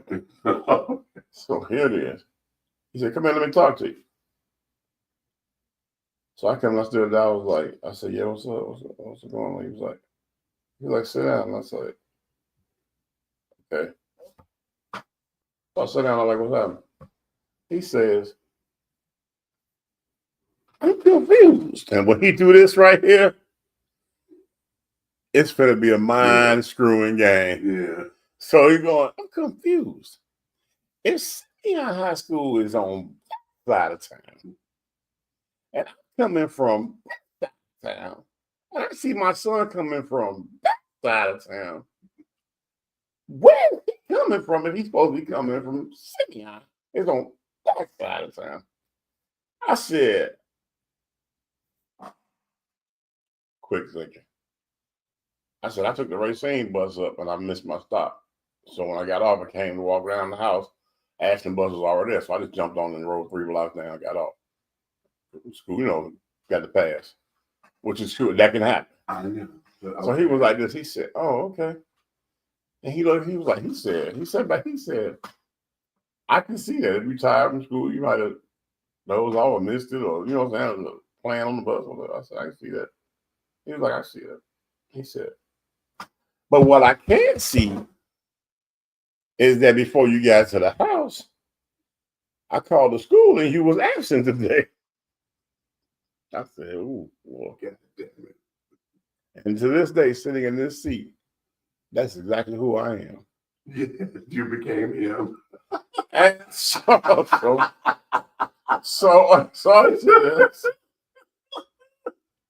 I said, he said, "So where was you at if you wasn't at school all day?" I was like, he said, "Don't tell me you went half a day." And then he said, the attendance office have you marked absent the whole day. I sat there, I'm like, at this point, I know he don't play about school. It's over. It's over. It's over. It's over. It's I don't care what I say. I can say I was kicking garbage cans. It don't even matter. I It wasn't. don't matter. You wasn't in school, right? So he said, "So tell me, explain me." He said, "Please enlighten me." I was like, I was at Florine house. He said, "Oh, what was you and Florine doing? Why she didn't go to school?" I was like, I said, "Well, she wasn't feeling good, and I just went over there." And he said, "Oh, so you cut your education to go over there and make sure she good?" Like, okay, y'all are grown, y'all married? What was? No. He was like, he said, "Let me help you out." And I'm sitting there like this. I'm like, "Oh, what's he doing?" Right. And he said, "You know, last Friday when you came in here and you went to bed and everybody was wondering where you was at. They thought you went outside, left, or ain't been back, or whatever." And he said, "I came down there and you slept the whole weekend." He said, and I was looking at him like, "So what that mean?" Of course, you green. Right. Don't know. Because guess what? He already lived my life. He was my age already. So I don't know what he's talking about. But he know what he's talking about. So here it is. I look at him, I'm like, yeah, he was like, he said, "I'm gonna ask you like this. How far along is she?" I looked at him like, I'm looking at him now like he's God, like, bro, like, it's no way. Right. You're right. It's like no way. So I was like, well, he was like, he said, "Lavelle, don't lie." Right. Please do. Okay. Oh, don't insult my He intelligence. said, Right. "Look at that room behind you." Now I'm sitting at the kitchen table, and I looked, and he was like this. I was like, "What?" He said, "Your grandparents ain't here. Your auntie at work." Oh, ain't nothing to save you, nigga. No. Oh. And I looked over that basement door. I said, "I ain't gonna make it." I said, "This big nigga fast." So I was like, okay. I said, "Well, she's not no more," and that's what it was. I went with her to be with her because nobody was to be with her. So this is what he gave him. He said, "So her mother knew about this?" And I said, "Yeah." He said, "Oh, get her on the phone." Right. So now I'm sitting here feeling like snitch of the year, right? Okay. And he going, "Oh, yeah." He said, "It's over." He said, "You might as well break over, Florine." He said, "I don't know when you're going to see her again." Wait a minute. Now you're doing too much. Wait a minute. Oh, no. So he's upset and angry because as a parent, she should have been talking to him. That's right. That's right. That's right. And now you're the parent. You understand that now. So that just goes to show you that I tried. I tried this with Velvet. I mean, everybody. I mean, and Velvet. Well, you know what, Velvet. Half of the shit he don't even him. He don't half the shit he think I don't know. I just know shit. I just and like even with my ex Naomi, she can't. I be talking to her because she be talking to me about them kids over there. Like, I'm talking to her, and she just be cackling and giggling. She want to call them so bad she don't know what to do. She just be cackling. She said, "Oh, he don't know, do it?" I was like, "No, you don't. You know, but it's okay. We're gonna get to this." Right. I said, "He just don't know yet." So my dad was the same way. This nigga would tell me everything, and I'd be looking at him like, "How in the hell?" Right. So, and that's just because effective parenting, he did his homework. You know what I'm saying? He was proactive. Exactly. Say, come on, break it down. So being proactive in parenting, right. When we're having conversations talking about something, don't be a fool all your life. I already know the answers. And let me stress this. Proactive in parenting does not always mean I went stupid through your shit. No, not at all. Okay. For those of you who think, oh, you just went through my room and you looked and looked and looked. Hell no. Sometimes. Especially not that one. I ain't trying to kill myself. Okay. Sometimes that happens. But it's not always, because can I be real? When you know your kids, you know their pattern, you know their upsets, you know their this, you know their that. When you know them, you know them. But you got to remember, you're watching your kids, right? Because you happy that you have children. Right. You watch their development and their movement and how they do Right. things. You watching them when they don't even know you are. When they don't, right, exactly. But it's not about keeping an eye on them. It's about them. You seeing them doing self-sufficient stuff. Right. You know what I'm saying? Right. I don't know. It's hard to explain. No. Well, okay, right. I get it, but I know what you mean. Yeah. Right, but it's like you see it. So a lot of times you know their pattern, even when they don't think. When they don't think you do, yeah. So yeah, it's not a bad thing that your parent knows your pattern. It's just try to, you know what I'm saying, make a fool out your friends and not your parents. And then oftentimes this is how what kids fail to realize is that when we sit there and say, I know my kids, this is how we know them. We know you well enough to where we know what sound, we know your speech pattern. Okay. There was one thing that Ray knew about me. You good? Well, two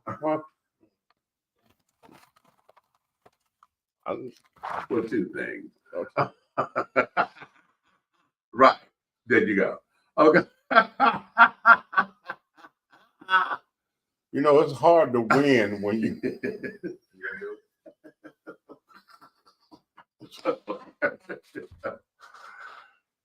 And that there was, she knew my mouth. Okay, so when teachers or whatever they said he did this, she knew when they were right and when they wasn't. She said, okay, watch that because she didn't know that. Okay, I didn't talk to her about that. Okay, almost, but not that. Okay. Did you send that picture or something? So when they know, they know. Okay. And that's what effective parenting is. When you sit up there and know. Now let me talk about effective children. Children also know their parents. You know what buttons to push. This is how we're able to get away with shit that we get away with. Because you know what buttons to push. You know, yes, what age to go to. Before, that hurt me say, I knew that tone that mama got to where if I did something, I knew that shit was coming, right? So I knew where the edge was. Okay. And so to stay clear, I stayed below the radar. Hard to do. Don't poke the bear. See? Can I pet that dog? Wait a minute. Do I still got that up in here? Did y'all see that? Wait a minute, honey. Because that's classic. That there's fucking classic. Please say I got it.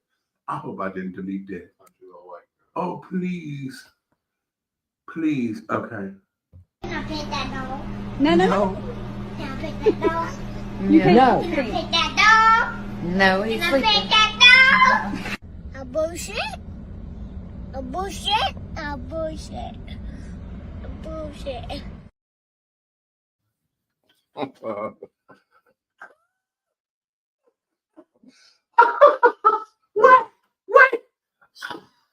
He meant that. Can I pet that dog? The thing is that the baby dog, see, this is a child, and I understand. She started out real, can I pet that dog?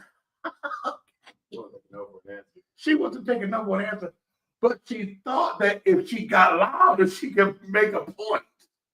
Oh.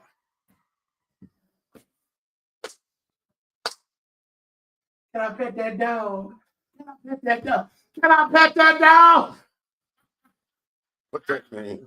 No. I don't care how loud you get. The answer is still the same. Now, the baby didn't understand. She just wanted to pet the dog because it was cute. It's a bear. It's a bear. Oh, poor baby. Just let her pet that dog. Just pet that dog. Oh, that just tickles me. But you know what? The essence of the innocence of a child, she probably was able to pet that bear. She probably would have been. And no harm. And no harm. Because you know what? God is so awesome that way. Because see, animals, you know, they sense and this and that. And the baby was just as innocent as everything. Because one thing about it, an animal will take care of a baby That's right. in the forest. That's right. That's You know right. what I'm saying? But they'll either a grown person. They'll either grow, yeah. He probably done had a few of their cousins. Number 1, 2, 3, 4, and 5, and then Huh? I've eaten bear before. No, I will never tell. You dropped me off in the middle of white country and then took you out to chill with the he said you drop me off in the middle of white country. Wait, I was not ready for that one. You might like bear. No, and I No, that was good. I think that because I think no, you might like bear. Yeah. You like bear? The meat? Twinkies for dessert. Uh-huh.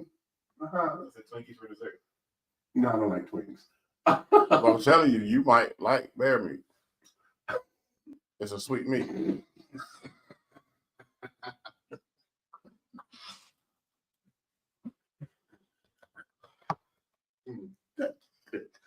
That was good. That's good. That was good. God damn, that's good. You can look it up and say it's sweet meat.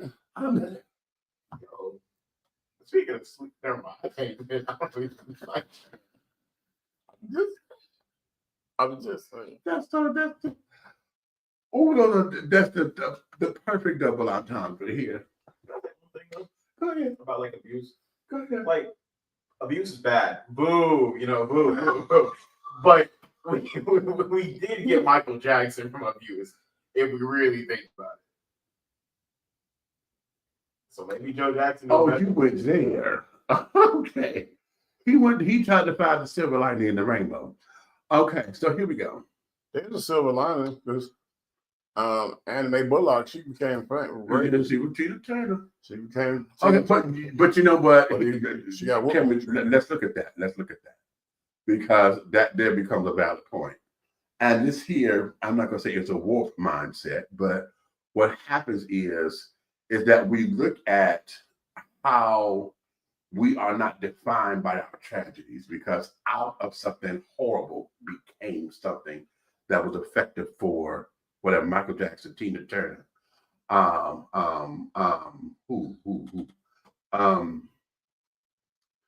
God, I'm drawing a blank right now.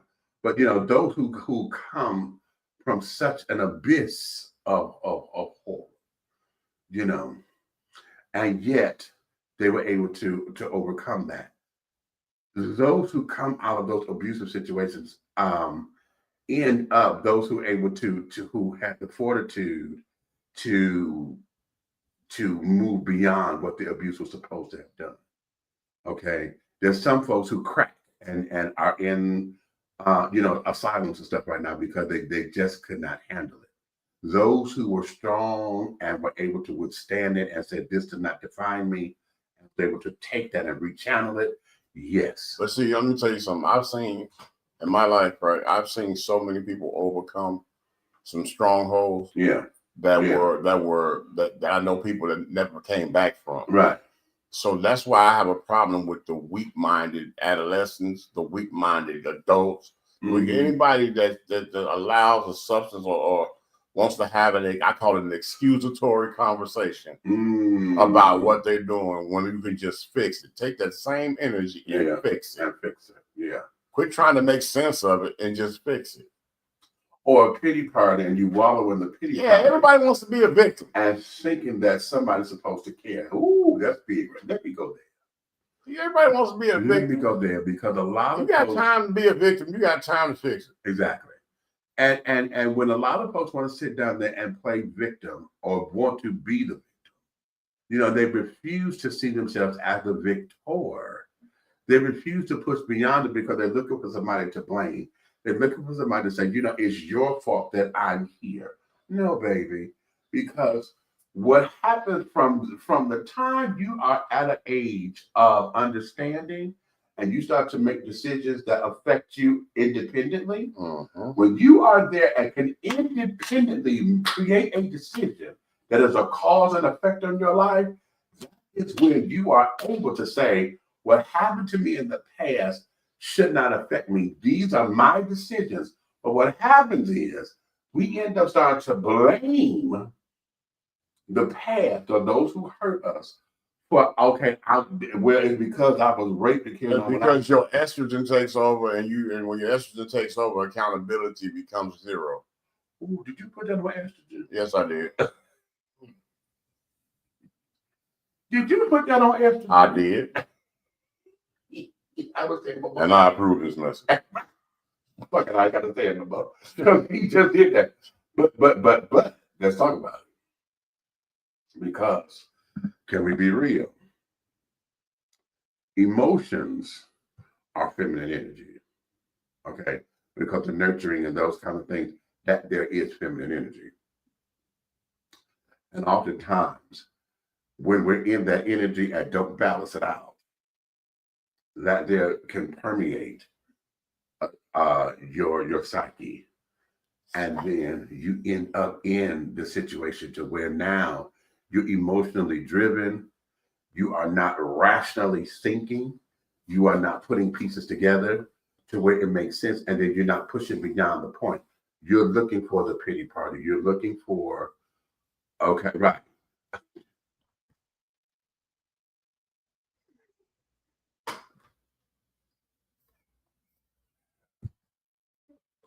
What's wrong?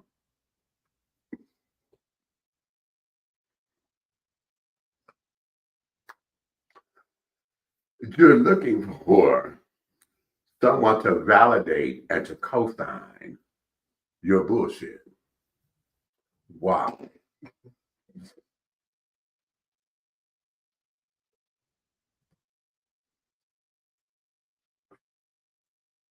Let's see that. Quick thinking.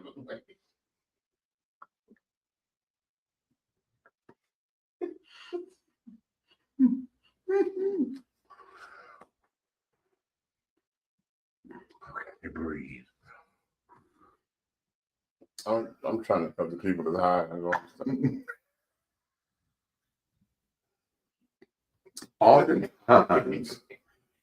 Oftentimes, like I said, you want folks to believe your bullshit.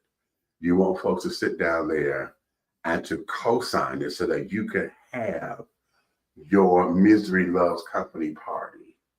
You want someone to, and then what it is, you want to be validated in your hurt. And you've already been validated in your hurt because it's in the past. But now trying to move forward, you want somebody to sit down there and to play that violin, because that there has become your drug. Iyanla Vanzant says this all the time.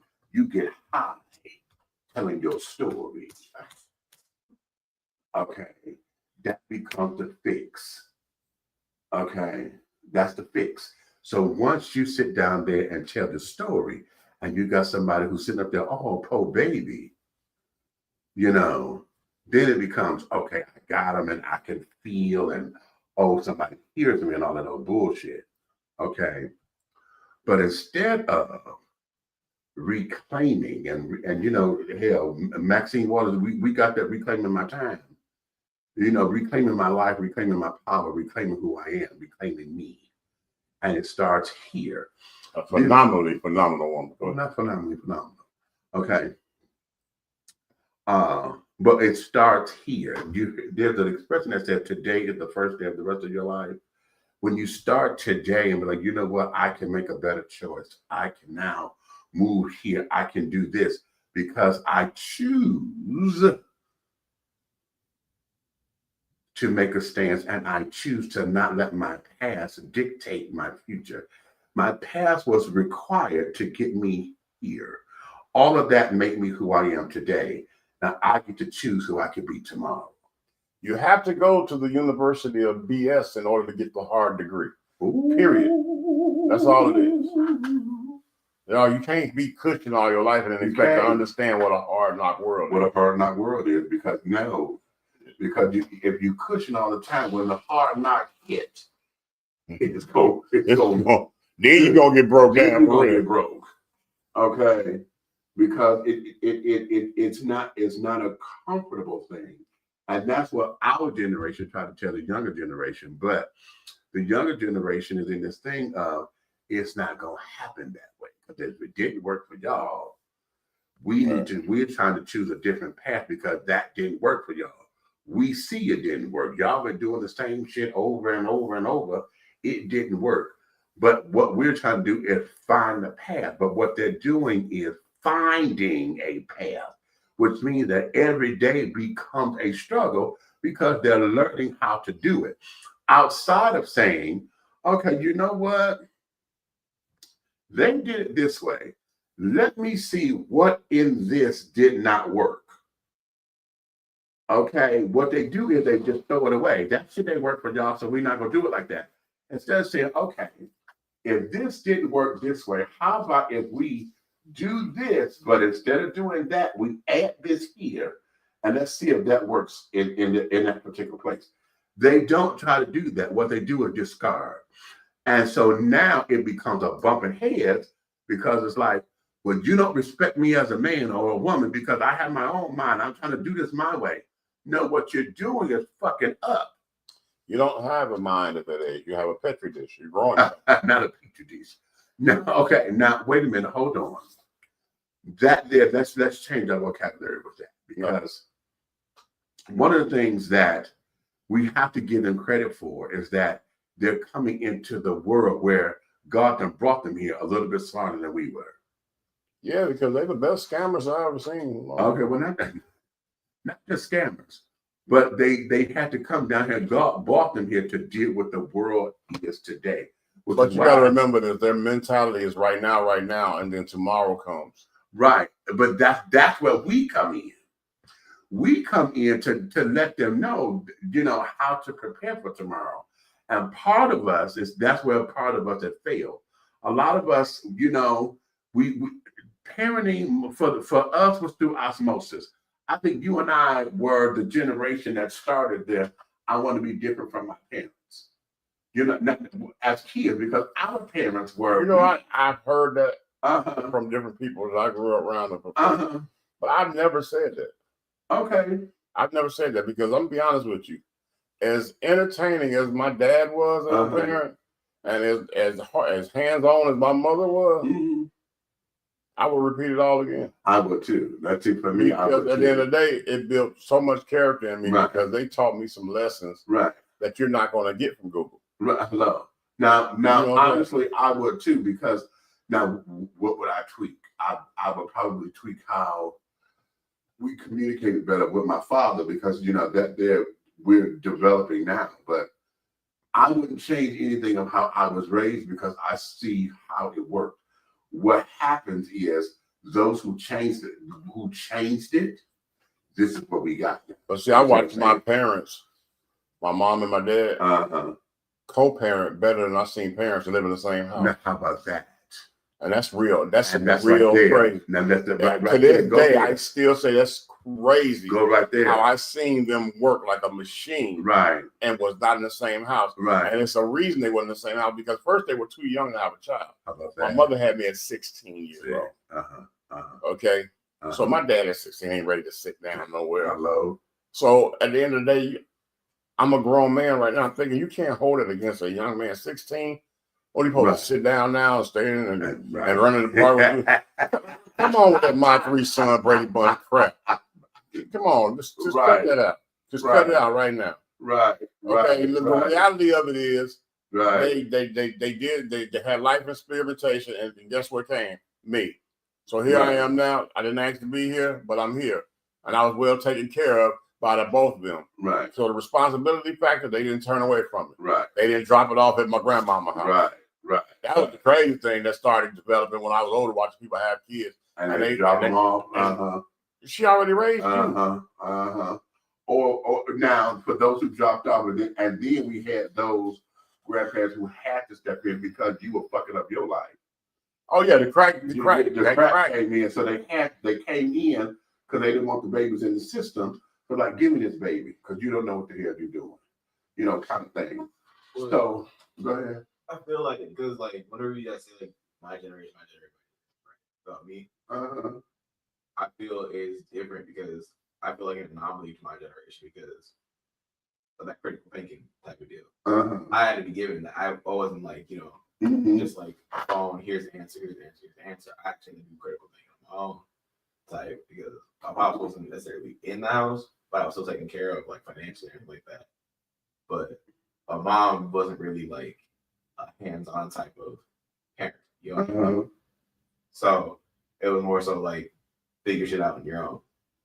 And I figure shit out on my own, you know what I'm saying? So like whenever like I hear like about how this person has like no critical thinking skills or doesn't think for themselves, I just like, all right. Also something that I detest about that like this conversation, right? Y'all's generation and like millennials tends to talk about Gen Z and Gen Alpha way more than we even think about talking about your generation. You know what I mean? So it's like, yeah, but that's selfish. I wouldn't consider that a selfish thing because my thing is like if I see somebody doing something stupid on the street, I actually see them doing something stupid, but I'm not gonna sit here and like talk about it. You know what I'm saying? I don't really care. I'm gonna let them be stupid. And that's the part that you just explained. And let's go there. Why we talk about it is because we see it, and a lot of us talking is because we really want to get to them, but we know if we approach them, it's going to be a motherfucking issue. Okay, but then we look at the state of the world because if that one is like that, then what the hell is that generation doing? Then it's like that's the generation that's going to take care of us when we in the motherfucking nursing home or nursing home age. What the hell kind of future that we have that we did not prepare for y'all to be successful there because you're doing stupid shit.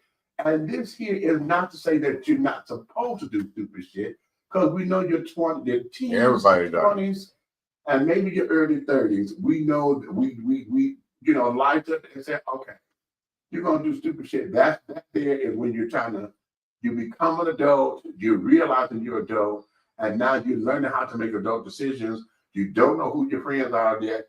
This is that era where you start to find out what the hell we've been saying all the time about life. Okay? Because now life is lifing. Because the crazy thing about it is, and Mason, I want you to hear this clearly and put it in the file back in your head. The crazy thing about it, everything that you fight will come back to bite you in your ass later. God damn. Everything that you fight. Yeah. You can fight all the hell you want to and not like nothing nobody's saying, but it's going to come back to your ass so hard, you're going to be like, damn, he was sure told me that. Okay, this is what I need to do then. You're going to reference back to some shit that you tried to hate. Right, right. Oh, yeah. Oh, and you know what? Can I give you this too? Because you ain't no different from me, because it's exactly what I did. When you reference back to it, you're gonna get even madder about it, because you're like, damn, they was right. Yeah, you're gonna be that. Okay. And then another thing too, depending on where you at, you know what I'm saying, you know, I say emotionally as a human being, a lot of times people have been so rotten to their parents. Right. It fucks them up when they say, oh, damn. They try to tell me that. tell me. And then you kind of now you feel like a hurt pup because you fought them. You fought On something they was trying to help you. One thing about it, if you don't want to help your child, then guess what? I'm not gonna. This is one thing I say, and I see people doing this. Yeah. I'm not gonna draw you into my home. I'm not gonna draw you into I'm just saying into my life. I'm not gonna draw you into my life to hate you. Right. That's the way. Yeah. That's the way to the energy, honey. I can't. That's the dumbest thought process I've ever heard of in my life. Yes. I can't have you here taking up space if your goal is for me to hate you.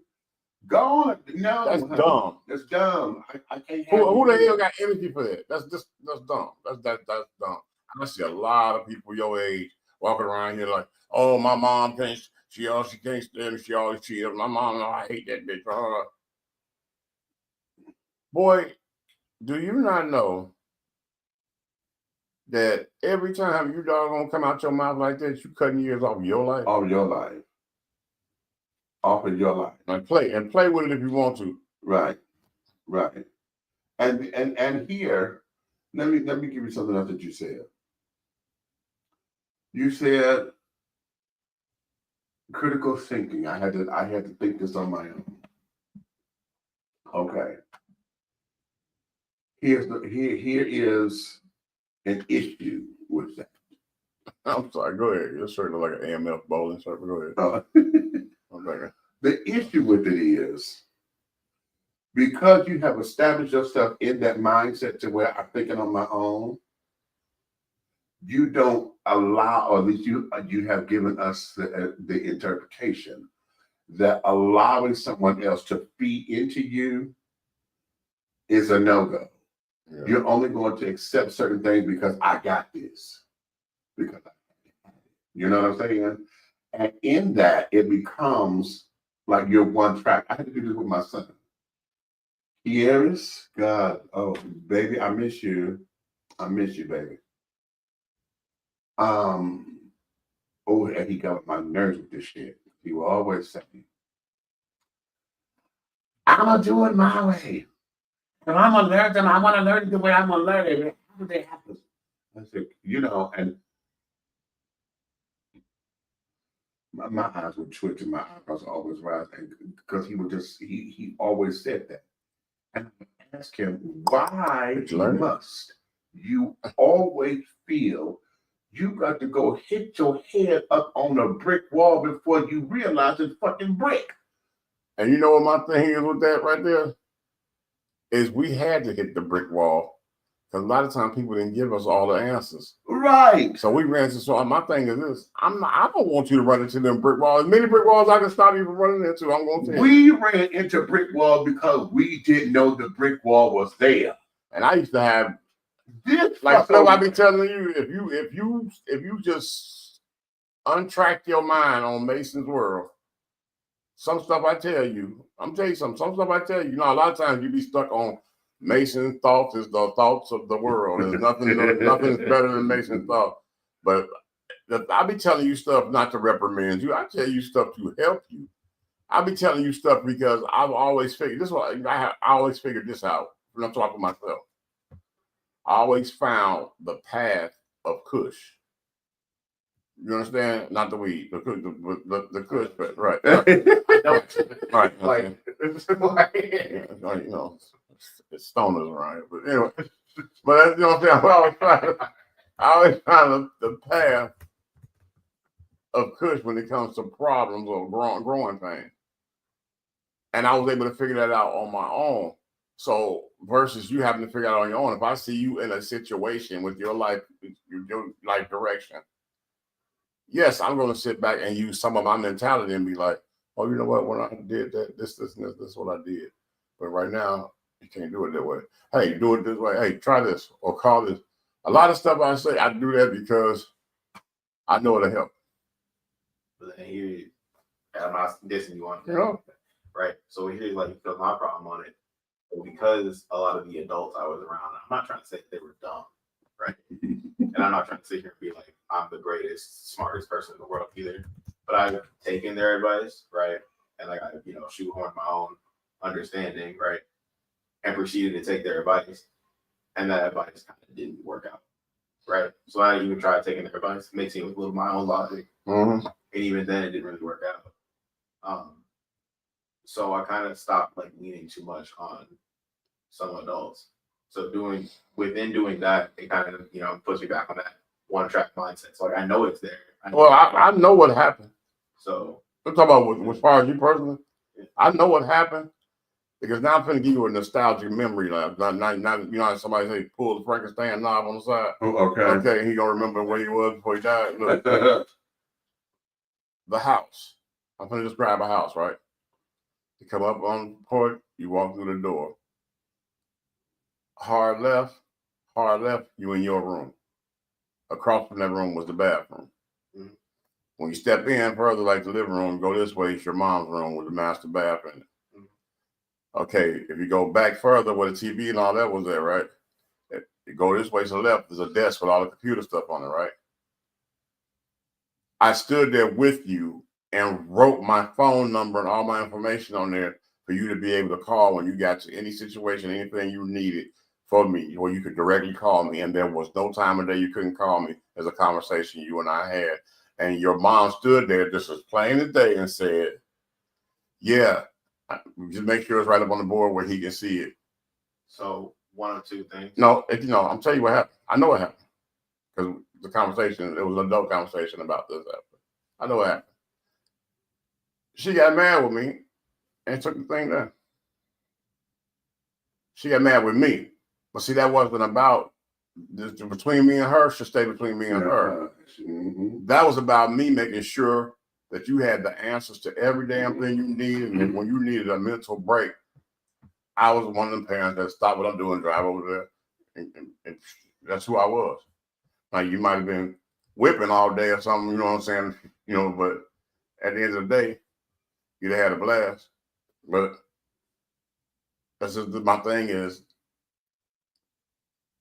I was there. That's when I helped you fix your bike, put the grill together, all this stuff. I remember all that. But I remember doing that because you made a statement to me that you be asked. You said I'll be wanting to ask this, that, and other, or you know, something you said about something you wanted to talk about when you want to talk about you, and you said you gonna ask for her to call, and she always never get around to it. I said, oh, okay. Well, we ain't got to worry about it. You know how to use a phone, right? I said, so we're going to put it up here on this thing, right? So I just felt like I was taking her out of the equation so you can call me anytime you want. But then she used it as a weapon. So, but I'm just saying, you had the options. I just wish if I could have trusted Maurice, I'd have put it in his hand. You know what I'm saying? Like when he always coming by there, I would like, when you get over there, give him your phone. But I can't trust Maurice. But now, like even now, like when it comes to people ordering, like working, right? There was a grease spill. Somebody gonna come over there, much older than I am, you know, Right. Start putting bleach on the situation. And that's gonna do the complete opposite of what you wanted to do. Bleach it later, hot water now, right? And he looking at me like he's like, oh, I've been doing this much longer than you. And I was like, don't care, because like at this point, when you do something like that, far-fetched, I guess at that point, to me it's just like now everything you're trying to teach me at that point is kind of null and void, especially when it comes to that situation. Now, if we leave the shop or whatever and they know something about cars that I don't, I can trust that. But on certain situations, I'm not going to trust somebody else to understand. I'm going to trust my own. You know what I mean? Even if you are older than me, you could have been in the industry 50 plus years, but when you show me that you don't have that same type of knowledge on that level as you might have had when you were like 20, I can't trust your information on it. Well, rule 1, media and journalism. Don't trust nobody information about your own. Right. Rule 2, spiritual world ain't not until you don't understand. That mean don't make decisions with the world. So that's what that be about when I say that. That's spiritual. But what you saying, well, it makes a lot of sense, because in this world, if you see an idiot Right. finna throw water on a grease fire, just run. You know what I'm saying? Like When the Wendy's got fired, yeah, I walked out. Everybody asked where I walked out. 2 seconds later, smoke. Like, but this is just run, you know what I'm saying? Because you have people that are stubborn, stuck, you know what I'm saying, and they're gonna be like they want to pull that maturity card, but it's not they don't understand that maturity card they pull is not mature at all when you don't have the knowledge, to go with it. And because you know how many classes I've been in where the professor was younger than me? Right. You know what I did? Set up front all the time, just like I did with the older ones. Right. He was at my school. What was my desk every class? Yeah. Right. You see what he at? He be the professor every class. I'm in their face right here. I'm right there. I would walk in and new people come and they sit down. Somebody be like, "Hey man, don't sit there. That's Big Red chair." They know that. I don't care what class it is. Right. You know why? Because I didn't care if they sent somebody in there 18 years old and you done made to be a professor. Your job is to teach. And it becomes that. And here, this is why I was telling you the other day, why my generation, we had to change our language just a little bit. Because, like I told you, you know, my generation, we came from, well, our parents were like, you ain't, I would say, oh, child, you get on my nerves. You ain't got no damn nerves. Oh, yeah. I you got nerves. You ain't got no goddamn nerves. When they say that, okay.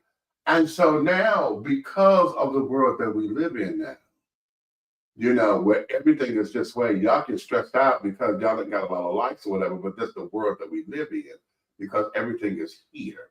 Folks are killing themselves because nobody's liking their video and carrying on.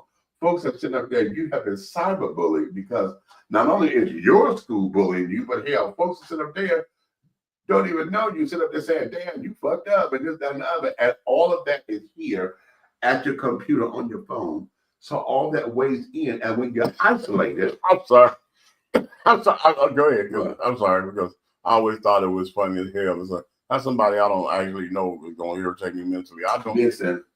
Yeah, because I used to try to wonder that too. How do you do it? But computer keyboard, computer courage. oh my God, you can turn it off. It's so crazy. Right. Right. But a lot of people, if this is their world, okay, if this is their world, and this is everything to them, and we got filters and everything to sit there to make sure I'm liking this and liking that, and we got Instagram and everything to where everything is about a picture and the filter and the this and the that. Okay, everything now is about content creating. Okay, create my content. Okay. You know, we're here to where now this has become a real life. I mean, hell, content creation now is a 7-figure income. For some, for those who make it, not these. Whew, Jesus. The mentality, no, and I'm not getting on you, Mason, because it's 1,000, 10 million that think because they see the people who made it on the social media that they don't need to over-educate themselves or career educate themselves. They think that they did it. So if it was that easy, we would never struggle. Nobody would struggle. Nobody would. But see, in entertainment, this is what we tell you. It's the same game. It's just that it's a 2.3.5 right now because everything is here. You got to pay your dues somewhere. You got to understand the game, get in it. And that's the problem I have. They don't want to do the work. Listen, I marvel at my sister T.S. Madison. I marvel at my sister Punky Dineva. I love my sister Lonnie B.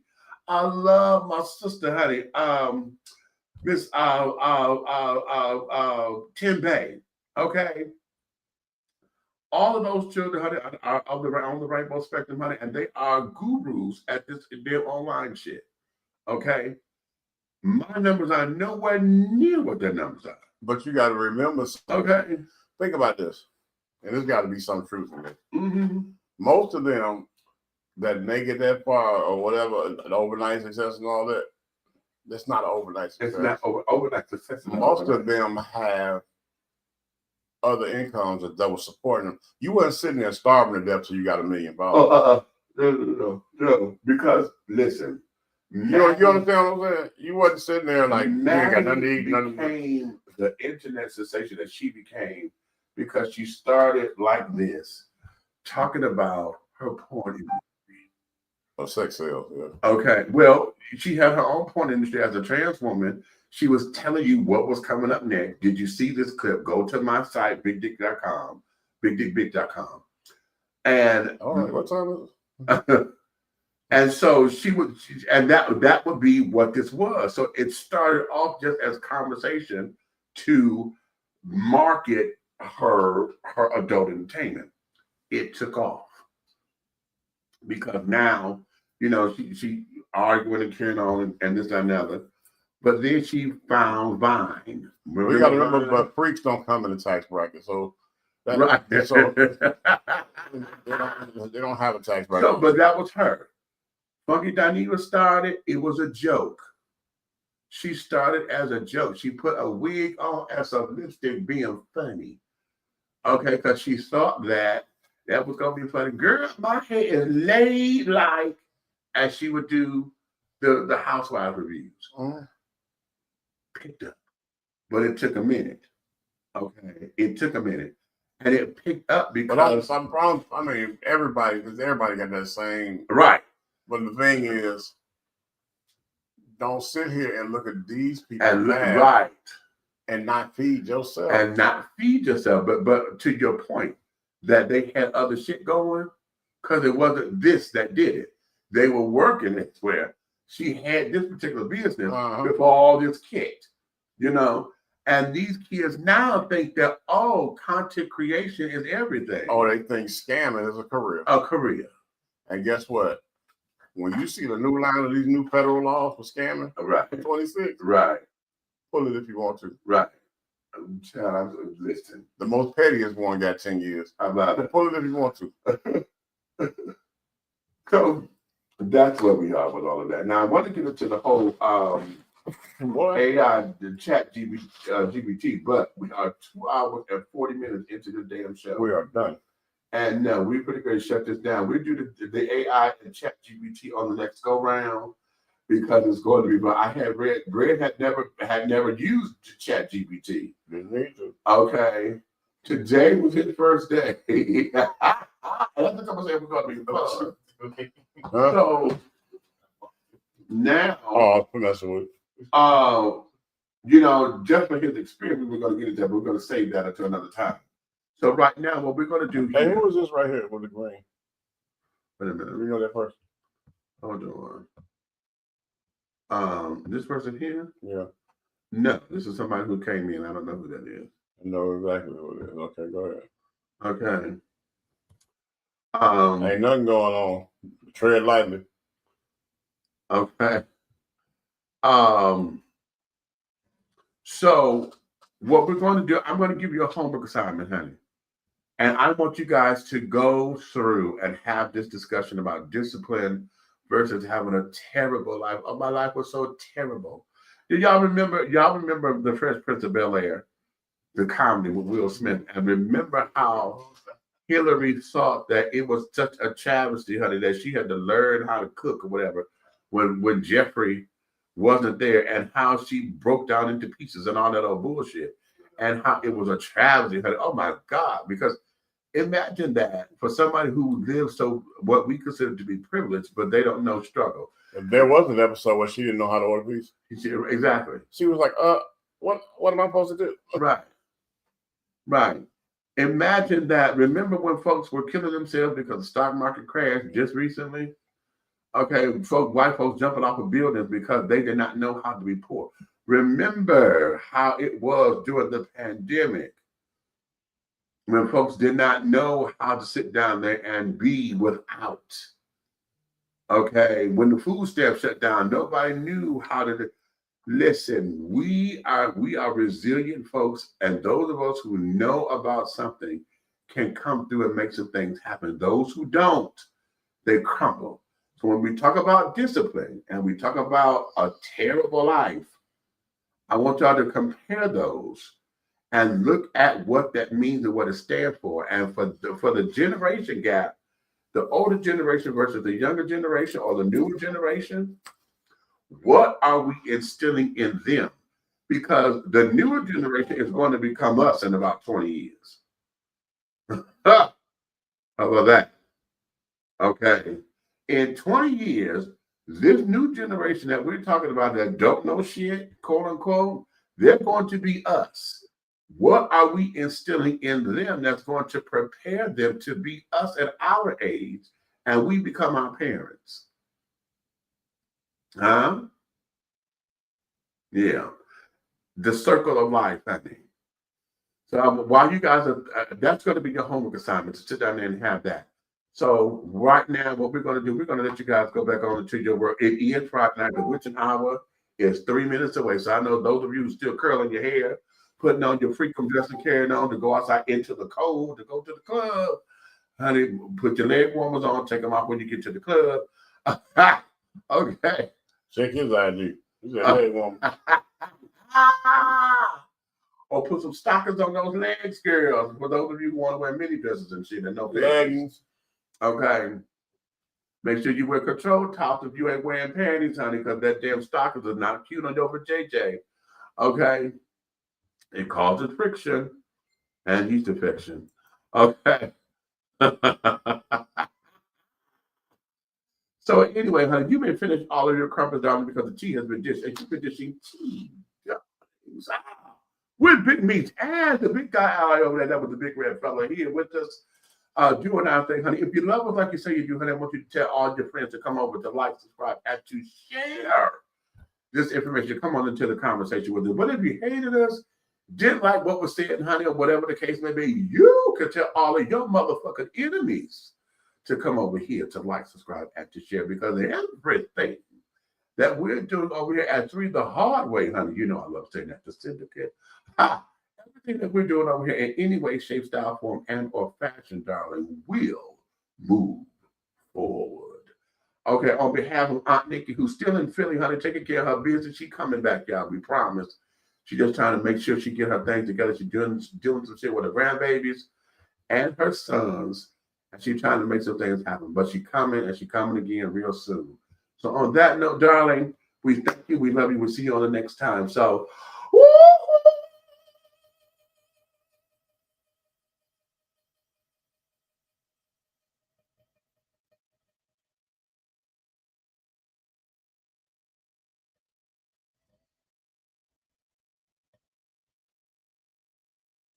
I knew it. And see, I knew I was going to get that. I felt that bad.